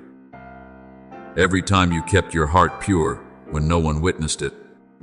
Every time you continued to do what was right, though you had not yet seen the result. I took notice. You number my wanderings, put my tears into your bottle. Are they not in your book? Psalm 56:8. Not one of your tears falls to the ground forgotten. Not one of your sighs passes through the night without touching my mercy. What you call hidden, I call evidence of a soul being refined in the fire and still not losing its fragrance. Therefore, do not be quick to judge your hidden season by the emptiness of its outward appearance. A field in the season of sowing does not look like a field in the season of harvest, but that does not mean it is useless. A seed beneath the soil is unseen, unpraised, and unnamed by anyone. Yet it is there in the darkness that it breaks open, takes root, and begins to live. If it demanded to rise too early, it would not yet have the strength to stand before the sun and wind. You are the same. There are things I have not yet allowed to be revealed, not because I have rejected you, but because I am protecting the process being formed within you. He has made everything beautiful in its time. Ecclesiastes 3:11. What is beautiful is not only what is given, but what is given at the right time, in the right way, and according to the true capacity of your soul. I know there have been times when you wondered why others seemed to have their way open more quickly, while you were kept in a long and unnamed season. But my beloved, I do not measure your journey by the speed of someone else. I do not shape every vessel according to the same mold, nor do I refine every heart with the same flame. Some are lifted early, but do not yet have enough root to withstand strong winds. Some step quickly into the light, but that very light exposes the places within them that have not yet been healed. As for you, when I allow you to wait, I am not impoverishing your life, I am deepening your soul. I am teaching you not only to receive blessing, but to carry blessing without pride, to guard what I entrust to you without fear, and to step into a spacious place while still bowing before the one who opened the way for you. He who is faithful in what is least is faithful also in much. Luke 16:10. So the small days of today are the very place where I am training you for the great things of tomorrow. Remember Moses, my child, before he stood before Pharaoh, before he lifted his staff over the Red Sea, before he led an entire nation out of chains. He passed through 40 years in the wilderness of Midian, shepherding sheep through days no one would have called glorious. The one who had grown up in a palace had to learn humility in the dust. The one who once tried to confront injustice by his own strength had to learn to wait for my appointed time. If I had called him too early, the impatience within him could have damaged the mission. But when the bush burned without being consumed, it was not a random beginning. It was the moment I awakened what had been prepared through many silent years. When I said, I have surely seen the oppression of my people. I have heard their cry. Exodus 3:7. Moses understood that I had never been silent because I was indifferent. I was silent because I was preparing both the one who would be sent and the time of deliverance. Do you see? I do not only prepare the door, I prepare the one who will walk through that door. I do not only arrange the blessing, I enlarge what is within you, so that the blessing will not become a burden that breaks you. There are things you ask for that, if I had given them to you at that moment, you might have confused grace with recognition, or mistaken the gift for your identity. Therefore, I withheld not to wound you, but to ripen you. I delayed not to deny you, but to purify your motives. I sheltered you from being seen too soon, not because you were unworthy of being seen, but because what is precious within you needed to grow in the hidden place before standing amid the winds of life. Just as a potter does not hurry to remove a vessel from the fire before the clay has become firm enough, I do not take you out of the process before your soul is strong enough to carry its new form. Therefore, do not resent the doors that have not yet opened. Some closed doors are protection. Some unanswered prayers are mercy. Some slowness is the way I keep you from entering a place that the tender places within you are not yet ready to endure. You see only the delay, but I see what is being kept from you and what is being built within you. You count the days, but I measure maturity. You long for the outcome, but I tend the roots. If the roots are deep enough, the tree will not fear a dry season. If the foundation is firm enough, the house will not collapse when the rain descends. The floods come, and the winds blow, as my Son has spoken. The one who hears and does my words is like a wise man who built his house upon the rock. Matthew 7:24-25. And my beloved, I am placing you upon the rock, not upon passing emotions or the fragile approval of human beings. Let this comfort you. There is no season you pass through that I cannot turn into a foundation. The months when you thought you were hidden taught you to seek me more than applause. The nights when you thought you were alone made your prayers more real, deeper, and less performative. The times when you had nothing outward to display helped you understand that your worth is not found in achievement, but in the fact that you belong to me. And when a soul knows it belongs to me, it is no longer easily shaken by being seen or unseen, named or unnamed, given an open path or asked to wait a little longer. So be at peace, my child. The quietness is not proof that I have departed. The silence is not a sign that heaven has closed. The hidden season is not a sentence over your destiny, but may be the holy chamber where I am making you deeper, softer, brighter, and steadier. Do not rush what I am ripening. Do not pull yourself out of the craftsman's hand simply because you have not yet seen the final shape. Let me complete the work I have begun. For he who has begun a good work in you will complete it until the day of Jesus Christ. Philippians 1:6. When the right time comes, you will not step out like someone forgotten and suddenly remembered, but like one who has been prepared in the secret place, carrying within you the endurance of faith, the purity of trust, and the peace of one who knows that every tear, every day of waiting, and every silent space has been kept by me, sanctified by me, and woven into the glory I am bringing you into. My beloved child, do not bow your head because of the seasons of your life that passed without being named, recognized, applauded, or noticed by anyone who stopped to see your quiet faithfulness. Do not let your heart feel ashamed simply because your journey has not yet been placed under the light of human attention. The noise of the crowd is not heaven's scale, and the praise of people is not the final proof of a soul's worth. I do not measure you by outward brilliance, nor do I value you by how many people know your name, nor do I judge your depth by what natural eyes can see. I look into the secret place, where there is no audience, where you have nothing left to perform, where the truth of your heart appears before me like a small but steady lamp in the night. It is there that I know who you are becoming. It is there that I hear the sound of your faith, even when your lips form no words. As it is written, your Father who sees in secret will reward you. Matthew 6:6. So remember that my reward is not only an open door before your eyes, but also a soul enlarged within, a heart made tender, and a faith refined until it no longer depends on applause. I am not looking for an outward shine in you that is bright but shallow. I am not raising you up to become a vessel, beautifully decorated yet fragile when struck. I am building within you a holy inner strength, an endurance born from communion with me, a steadiness that does not need to display itself, yet cannot be shaken.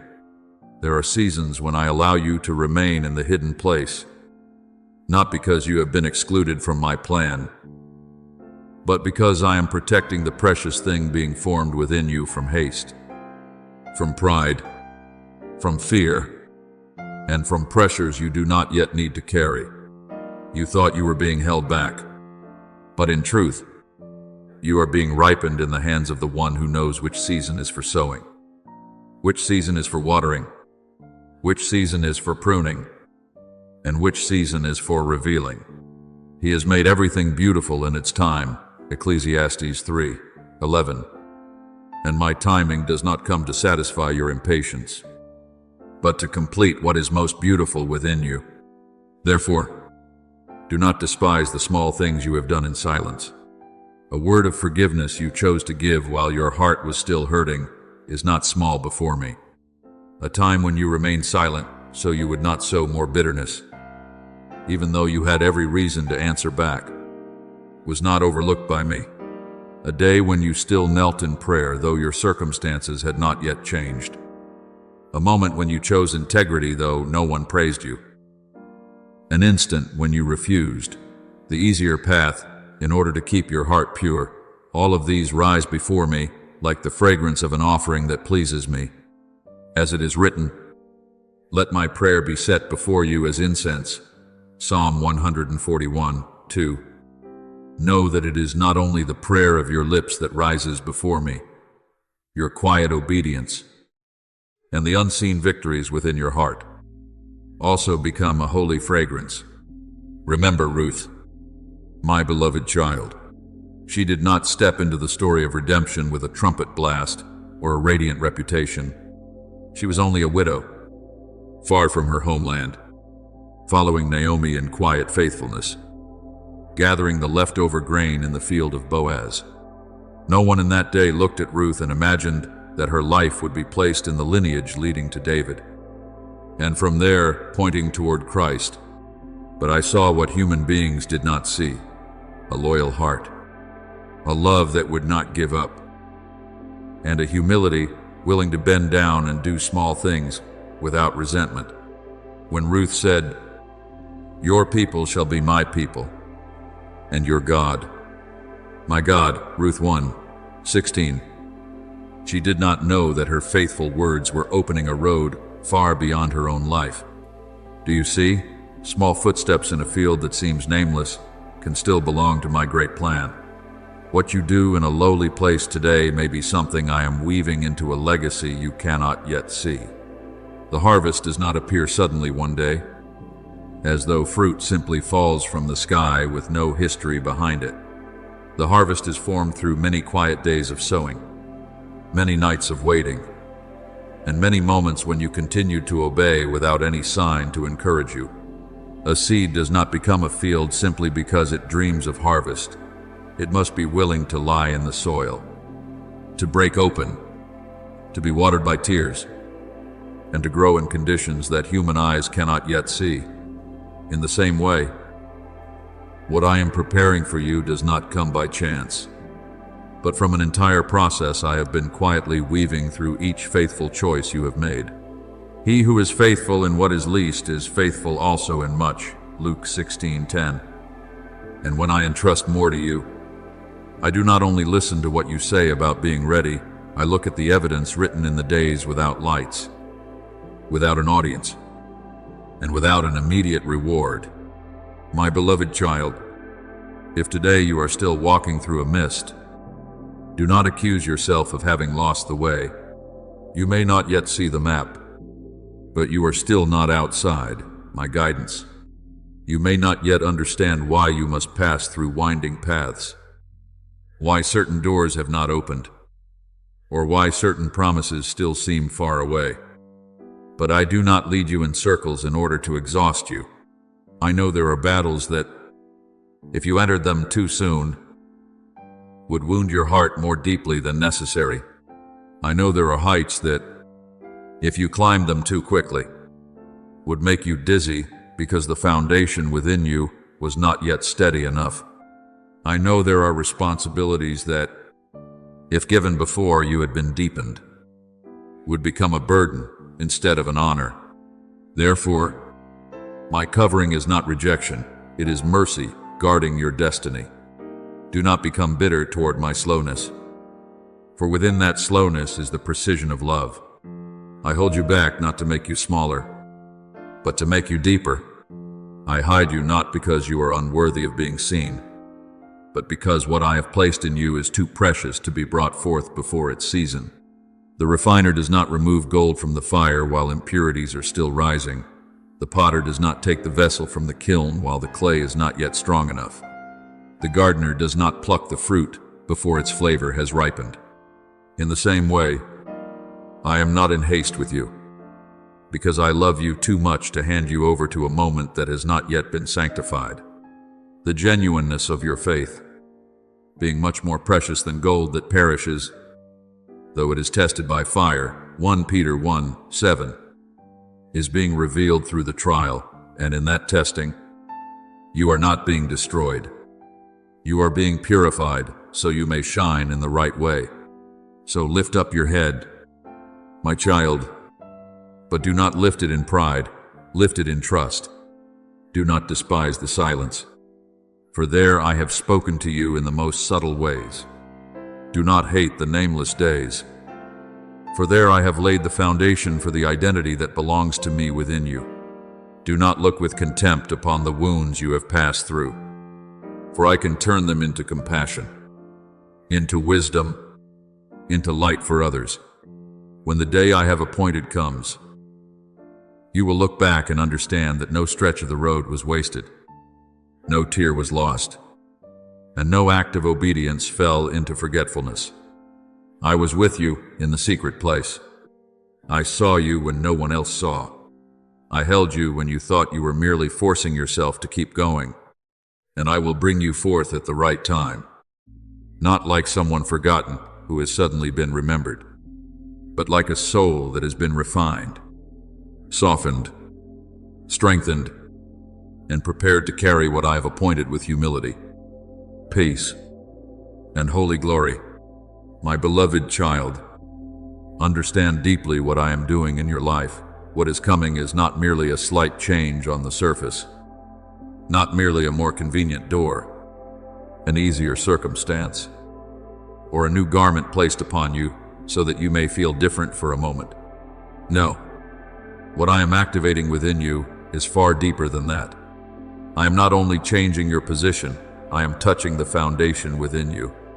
I am not only rearranging what surrounds you, I am realigning the way you see yourself, the way you understand your worth, the way you receive the promise, and the way you stand before the very things that once made you tremble. There are seasons when I open the way through gentleness, but there are also seasons when I must shake the old structures that have remained within you for too long, so that what does not belong to me will no longer have the right to disguise itself as your identity. As it is written, yet once more I shake not only the earth, but also heaven, Hebrews 12. Archelu, the shaking that comes from me is not meant to destroy you, but to separate what is temporary from what remains eternal, so that what has been built upon truth may stand firm after the shaking. Perhaps you have felt this in recent days, a strange unrest within your heart, not the kind of anxiety that pulls you into fear, but a holy prompting that makes you unable to keep living beneath what I have called you to enter. You can no longer easily accept the old garments of shame. You no longer feel at peace within the limits that once seemed familiar. You no longer want to make yourself smaller simply to avoid being wounded. This is not meaningless disorder. It is life knocking against old walls. It is my breath touching the places that were once dry. Remember the valley of dry bones in the book of Ezekiel, when the word was spoken, before the living army stood up. There was a noise and a shaking. The bones began to find their proper place again. Sinews and flesh came upon them, and breath returned, Ezekiel 37, 7-10. Do you see? before life appears in fullness. There is a powerful reordering. What was scattered must be gathered. What was paralyzed must be awakened. What has lain still for too long must hear again the voice of the one who created it. Therefore, do not be afraid when something within you begins to move. Do not panic if the old thoughts no longer fit you. If the words of self-condemnation that once ruled you begin to lose their power. If the fears that once controlled you are now being exposed under the light, I am doing a work of rebuilding within you. I will not let you continue living by definitions born from wounds. I will not allow the words of human beings to keep sitting on the throne of your mind as though they were the final truth. There were words that once pierced your heart, rejections that once made you shrink back, failures that once made you think you should live small so you would not hurt again. But I speak to you now. You do not belong to those verdicts. What happened to you may have touched your story, but it does not have the right to rewrite the identity I have placed within you. I have called you by your name. You are mine. Isaiah 43:1. When I call your name, I do not call you according to your wounds. I call you according to my loving ownership over your life. Remember Gideon, my beloved child. When my angel came to him, he was not standing on the battlefield in the posture of a conqueror. He was threshing wheat in a hidden place, avoiding the enemy, carrying fear and inferiority within his heart. His own mouth even said that his clan was weak, and that he was the least in his father's house. But I did not call him by the trembling he was feeling. I did not call him by the circumstances surrounding him. I did not call him by the small way he had grown used to seeing himself. I said to him, "The Lord is with you, you mighty man of valor," Judges 6:12. Do you see? I called him according to what I had placed within him before he had enough courage to believe it. I called the true part of him to rise, not the fearful part that was temporarily covering him. In the same way, when I call you to stand up, I do not deny what you have passed through. I simply no longer allow those things to define you. You may have lived for a long time like someone trying to survive one day at a time, learning to be cautious, learning to protect yourself, learning not to hope too much so you would not be disappointed. I do not condemn you for those mechanisms, because they were once the way you endured painful seasons. But my beloved, what helped you survive in an old season must not become a prison in the new one. I did not create you merely to avoid being hurt. I did not form you merely to move through life in a defensive posture. You were created to carry my presence, to bear my light, and to walk with the authority of one who knows to whom they belong. As it is written, "For we are his workmanship, created in Christ Jesus for good works, which God prepared beforehand that we should walk in them." Ephesians 2:10. You are not the product of chance, nor are you the sum of the times you were wounded. You are my workmanship, shaped with purpose, called by love, and prepared for the good works already held in my intention. So do not dwell any longer in the old image of yourself. Do not keep seeing yourself through the eyes of those who did not understand what I placed within you. Do not take back the garments I have already removed from you. If you once failed, that failure is not your name. If you were once overlooked, that overlooking is not your worth. If you were once afraid, that fear is not your nature. I am shaking you in order to remove each layer of falsehood that has clung to your soul. Not by condemnation, but by light. When light comes, darkness does not need to be debated. It must retreat. When my word is spoken, dry bones do not need to create life for themselves. They only need to respond to the voice of the one who has authority to give breath. And this is what you must hold firmly. I am not telling you to rise by your own strength, as though you must invent a new person by yourself. I am not placing a foreign identity before you and forcing you to play a role. I am only awakening what has belonged to you from the beginning in my original intention. Your true identity does not begin with your wound. It begins with the word, I have spoken. Your true mission does not arise from your need to prove that you are good enough. It arises from the fact that I have called you mine. Therefore, when your heart feels stirred to come out of smallness, do not be afraid. When the old walls begin to crack, do not run back and repair them with old habits. When I shake, believe that I am setting you free. When I call you to step out, believe that what lies ahead is not only a new circumstance, but a restored person stepping into their rightful place. My beloved child, rise in gentleness, yet with firmness. Let the old definitions fall from your shoulders like a cloak whose season has passed. Let my word become the voice higher than every voice that ever caused you to shrink back. I do not see you as a heap of ashes. I see the fire I can breathe into flame. I do not see you as scattered fragments.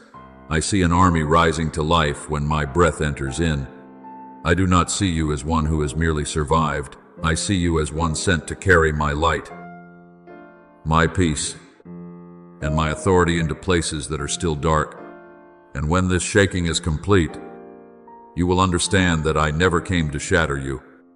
I came to gather you, raise you up, call you by your true name, and bring you into the life I prepared for you before you even knew how to ask.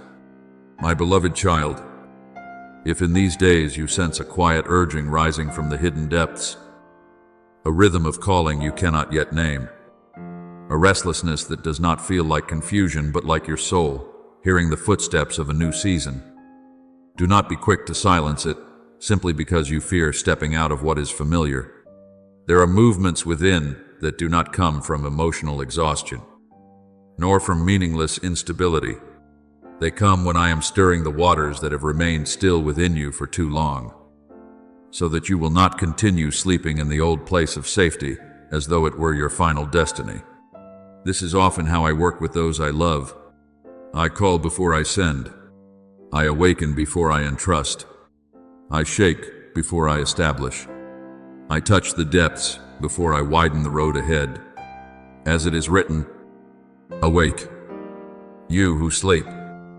Arise from the dead, and Christ will give you light. Ephesians 5:14. My light does not come to frighten you, but to call you out of the places where you have stayed too long under the shadow of what is old. Do not mistake that calling for a passing emotion.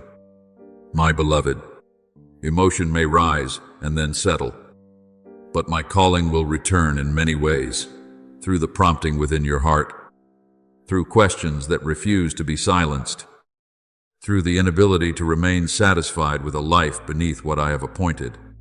When I called Samuel in the temple during the night, everything around him seemed to be at rest. The lamp of God had not yet gone out, but the older generation had grown dim in its ability to hear. That young boy did not understand at once that the voice was mine. He ran to Eli, thinking the one calling him was human. But my voice did not give up.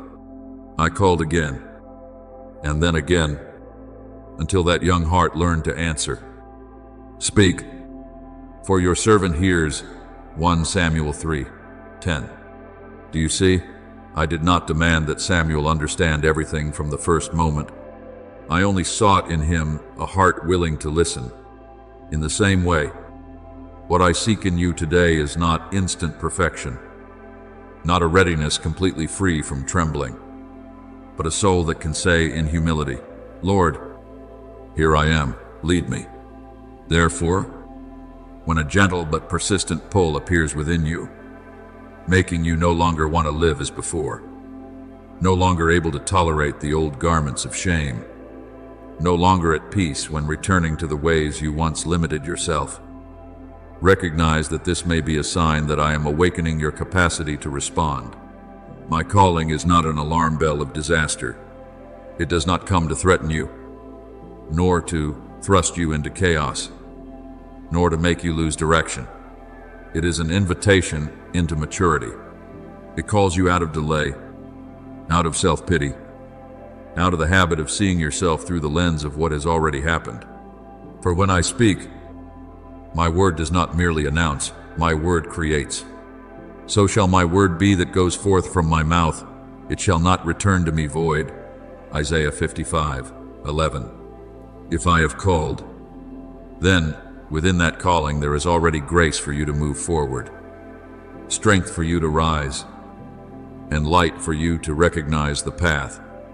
My child, do not look back at the ashes as though the ashes were your true name. Ashes only say that something has burned through, that a season has ended, that an old place is no longer as it once was. But ashes have no right to prophesy over your future. I am the one who can take the most desolate place and build a new altar there. I am the one who can turn the wounded places within you into a stream of mercy for others. I am the one who can cause the old battlefield to become a living testimony that grace is stronger than brokenness, that life is stronger than loss, and that my purpose is not destroyed by the seasons when you thought you had failed. As it is written, He gives beauty for ashes, the oil of joy for mourning, the garment of praise for the spirit of heaviness. Isaiah 61:3. You do not need to build your life upon ruins. I will use those very ruins to reveal the power of my restoration. I know there are chains that do not appear on hands or feet, yet they have bound your mind for many years. There are limits no one else can see, yet you have carried them like silent laws. You must not hope too much. You must not go too far. You must not believe you can become different. You must not expect anything better than what you have grown used to, enduring. There are words spoken by others that became darkness in your thoughts. There are long nights that made you think the darkness was your home. But today I speak to you. Those chains are not stronger than my word. Those definitions are not higher than my intention. Those limits are not more enduring than my covenant over your life. If the Son makes you free, you shall be free indeed. John 8:36. The freedom I give is not only an outward change, it is an unlocking in the deepest place, so that you no longer live as someone held captive by the past, even after the door has already been opened. So rise, my beloved, but rise with a gentleness refined by grace and with a decisiveness born from truth. Do not rise in bitterness, as though you must prove to the world that you are no longer weak. Do not move forward in pride, as though restoration were a work of your own making. Rise as one who has heard the Father's voice and knows they are being called by love. Lay down the old image of yourself, the image shaped by fear, disappointment, self-blame, and judgments that did not come from me. Let the dust of the past fall from your shoulders. Let my word become louder than the noise of memory. Do not remember the former things, nor consider the things of old. Behold, I will do a new thing. Isaiah 43:18-19. That new thing is not only ahead of you, it is beginning in the way you hear, the way you believe, the way you stand, and the way you respond to me. And know this, I do not stretch out my hand to force you. I do not drag you across this sacred threshold by compulsion. I am your Father, and I lead you by love. The hand I place before you is an invitation, a covering, and a sign that you do not have to pass through this season of transition by yourself. When you place your hand in mine, you will realize that true awakening is not a flame of emotion that burns brightly and then fades within a few moments. True awakening is when the soul recognizes the voice of the one who called it from the beginning, and then begins to order its life according to that call. It is when you stop living as one who only waits for everything outside to change, and begin living as one who has heard, believed, and started moving from within. Therefore, my child, listen to the light that is touching you. Recognize that glory is not calling you in order to display you, but to reveal me through you. What I hid within you from the beginning did not die in the silent years, did not disappear in the seasons of wounding, and was not buried forever beneath the ashes of former days. It is rising now, according to my call. From this point on, you no longer have to live like someone standing outside their own destiny. You will walk as one who has been awakened, not hurried, but steadfast, not arrogant, but full of authority, not fearful, but tender in my hand. And as you move forward, you will understand that everything I am stirring today is not meant to throw you into confusion, but to bring you into the day already appointed, where the life within you answers the voice of heaven and begins to bloom in its proper season. My beloved child, look at the forest after a long winter, when every path is covered in cold mist, when the branches seem to have forgotten how to bloom, and when the ground has hardened beneath a quiet layer of ice. If you look only with your eyes, you may think that life has departed, that everything has been left bare, dry, and motionless. But I want you to look deeper. Spring does not always arrive with a great noise. It does not tear winter apart in a single moment, nor does it melt all the frost with one breath. First, it comes like a very gentle warmth, like a hidden movement within the earth, like a whisper only the roots can hear. The tree does not blossom immediately, but something within its trunk has begun to awaken. The ground does not become soft all at once, but beneath that cold layer, life has already recognized the sign of a new day. You are the same, my beloved. There are works I begin within you so quietly that even you cannot yet name them. But do not despise that small warmth, for it may be the first sign that the old season is losing its rule over your soul. I know many seasons have passed and left within you thin layers of coldness that you thought you had learned to endure. There are old disappointments that no longer make you cry as they once did, yet still cause you to hesitate when hope appears. There are judgments spoken by others that have settled into memory, yet still quietly make you question your worth. There were prayers once offered through tears, and then prolonged silence taught your heart to protect itself, not daring to expect too much, not daring to rejoice too deeply, not daring to open too widely. You called it caution, but many times, beneath that caution, were places frozen by the fear of being hurt again. I do not condemn you, for I have seen what you have passed through. I know why you pulled back. I know why it is not easy for you to trust joy. I know why even a good door can sometimes make you tremble. But today, I do not come to judge your guardedness. I come to pour my light upon those places until they soften. Understand this rightly. My healing does not always mean erasing every memory from your mind, as though you had never been wounded, never been disappointed, never passed through the night. There are things that may remain in your story, but they are no longer permitted to sit on the throne and govern your present.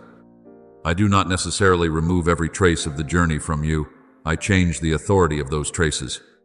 What was once a chain will become a testimony.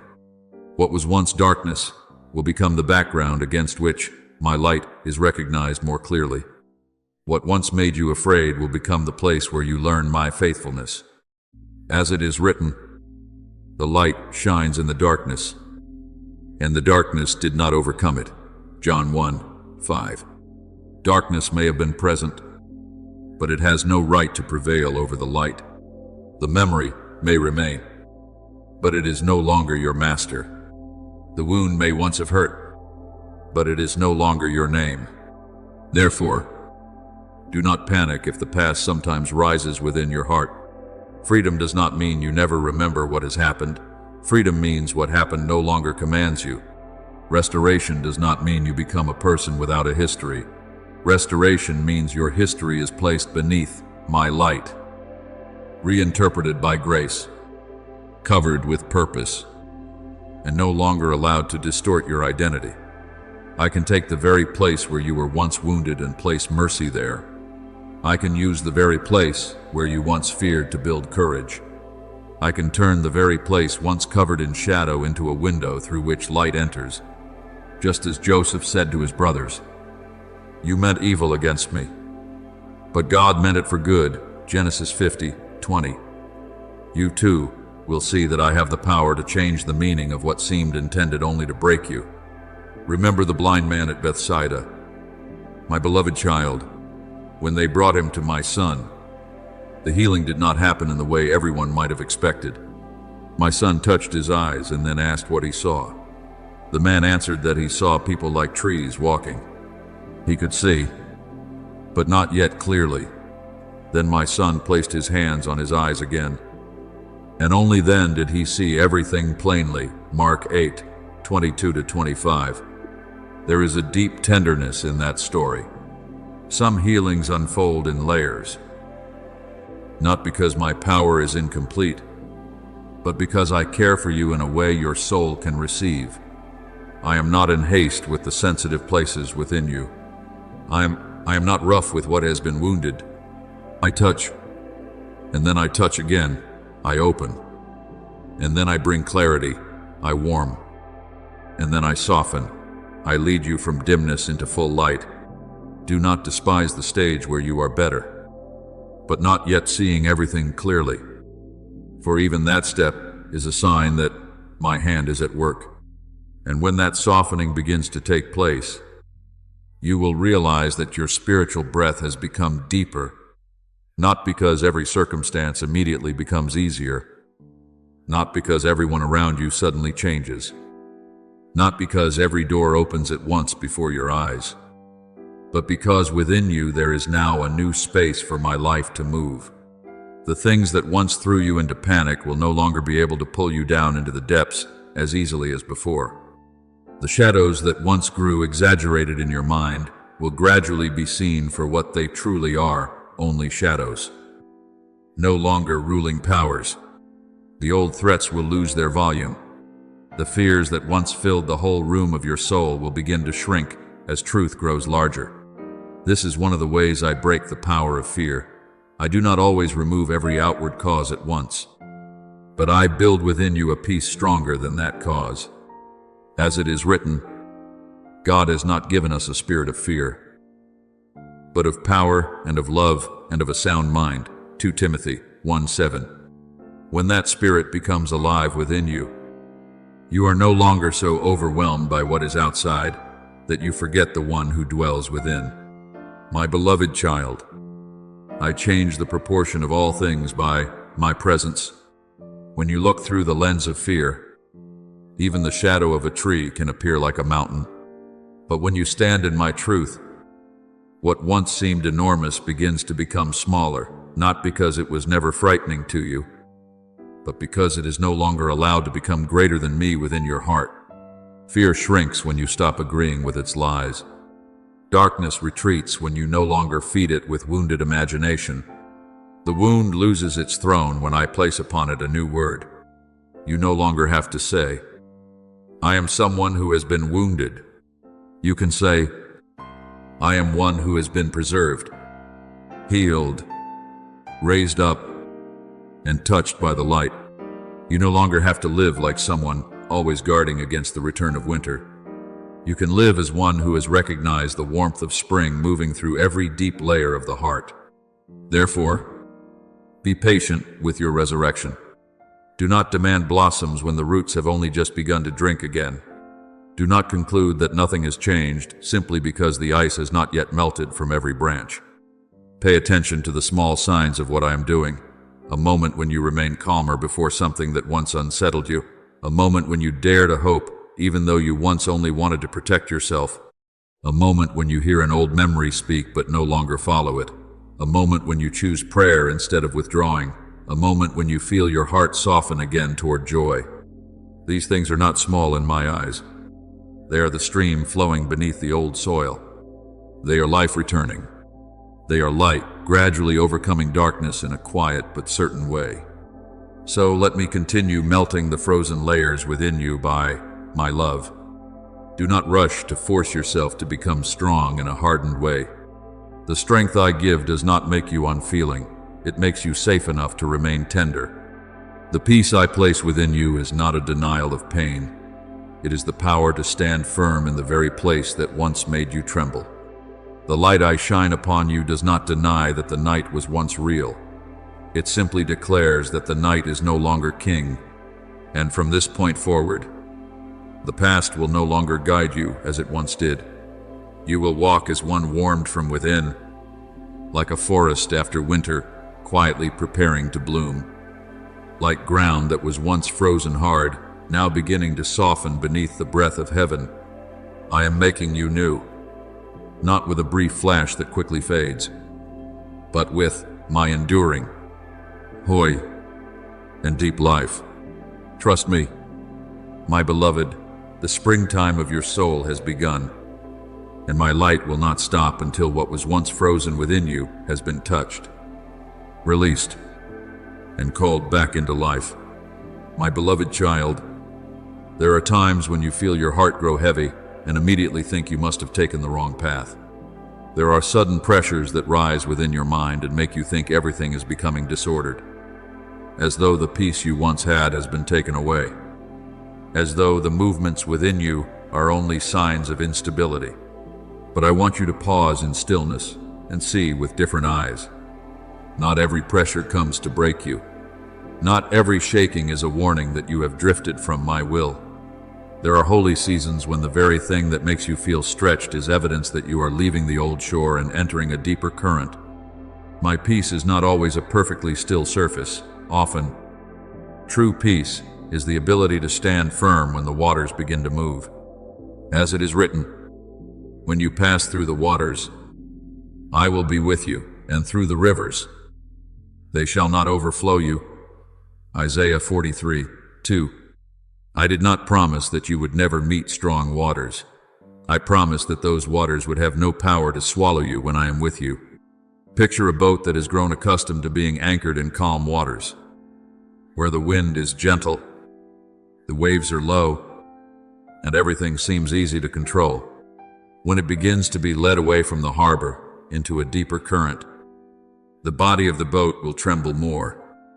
The sails will tighten.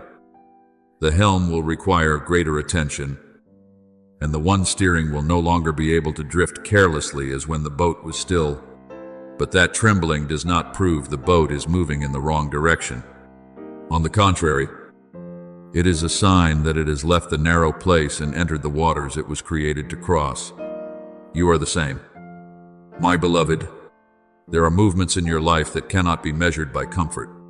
There are advances of the soul that do not feel like a gentle walk, but like a voyage into open waters, where faith must become deeper than familiarity. Obedience must become stronger than the need for control, and trust in me must become greater than every outward sign. When my son said to Simon Peter, "Launch out into the deep and let down your nets for a catch," Luke 5:4. That word was not spoken after an easy night of success. It was spoken after a night in which they had labored and caught nothing. Their hands were tired, their hearts were disappointed, and their experience told them there was nothing left to expect. Yet precisely in that moment, I called them deeper, not because the deep waters were more comfortable, but because the deep waters are where obedience meets power. Peter could have leaned on his experience as a fisherman and refused, but he answered, "Nevertheless, at your word I will let down the net." Luke 5:5. Do you see? The miracle does not come only to the one who feels strong emotion. It comes to the one who dares to place my word above weariness, above old conclusions, above nights that seemed like failure. And when the net was lowered, what had been hidden in the deep began to be drawn up. Therefore, if today you feel yourself being pulled out of what is familiar, do not immediately call it chaos. It may be that I am leading you into waters where old skills are no longer enough, so that you may learn to lean on me more truly. It may be that the pressures you feel are not there to prove that you are weak, but to reveal where you need to be strengthened. It may be that the heaviness you thought was a sign of going backward is actually the place where I am deepening the feet of your faith. so that you no longer live by the false stability of the old harbor. You once prayed for enlargement, but enlargement always requires you to leave what has become too small for what I have placed within you. A boat was not built merely to decorate the shore. It was built to endure waves, cross currents, carry weight, travel far, and return with evidence that it has reached the deep. I know there are winds that confuse you. I know there are days when you feel both the longing to move forward and the fear that wants to turn back. But my beloved, that does not mean your faith is false. It only shows that you are truly standing at a boundary. Before every step into greater depth, the old self within you will try to negotiate in order to remain in the familiar place. It will tell you that the old shore is safer, that the deep waves are too dangerous, that you are not ready enough, and that it is better to keep everything small. But I speak to you, do not let familiarity disguise itself as wisdom. Do not call fear caution if I am calling you to move forward. For we walk by faith, not by sight. 2 Corinthians 5:7. Faith does not deny the waves, but faith knows the one who stands above them. Remember Joshua when he stood before the Jordan River with the people. The promised land was ahead, but between them and the promise was flowing water. I did not tell them to wait until everything became completely easy before stepping forward. I commanded the priests carrying the Ark of the Covenant to go ahead, and when their feet touched the edge of the water stopped. Joshua 3:13-17. Do you see? There are openings that appear only after the first step of obedience. If they had remained forever on the bank demanding proof beforehand, they would never have experienced the river parting. In the same way, you may be waiting for every feeling to become stable before you move forward. But I am teaching you that sometimes true stability is found in the very act of placing your foot in the water according to my word. Therefore, learn to distinguish between destructive pressure and growth pressure. Destructive pressure pulls you away from me, darkens your heart, drives you into despair, isolates you, and causes you to lose hold of the truth. But growth pressure, though uncomfortable, will press you into deeper prayer, sharper listening, the surrender of false supports, and a truer clinging to me than shallow waters ever required of you. If the pressure causes you to seek me more, if the shaking makes you more awake, if the deep current causes you to leave self-sufficiency and begin to trust, then do not despise the work I am doing through it. The testing of your faith produces patience, James 1:3. And that patience is not empty endurance. It is holy resilience being formed in one who knows they are being led by me. My beloved child, the deep waters are not where I abandon you. They are where you learn to know me in a way the old shore could never teach you. On the old shore, you may believe in me with words. In the deep current, you learn to trust me with every breath. On the old shore, you may love me in comfort. In the deep current, you learn to love me when everything requires true surrender. On the old shore, you may speak about power. In the deep current, you begin to see power holding up the body of your boat amid forces you cannot control. I do not call you into deep waters to make you sink, but so that you may discover that my grace is deeper than the bottom of every fear. So if your heart is trembling in this season, do not be quick to condemn yourself. Place your hand upon your chest. Slow your breathing in my presence and say, Father, if this is the deep current you are calling me to enter, teach me to steer by faith. I will not let you be swept away by what I have called you to cross. I will teach you how to adjust the sails. Keep your eyes from being ruled by the waves, and listen for my voice in the wind. You are not lost simply because the force feels stronger. Perhaps you are drawing nearer to the true current of your destiny. Perhaps this shaking is evidence that the old shore has released you. Perhaps today's pressure is a sign that your soul is being drawn into the depth I prepared long ago. Launch out, my beloved, not because the deep waters are easier, but because I am there with you, and where I am present, even the strongest currents will become a path leading you into the fullness I have appointed.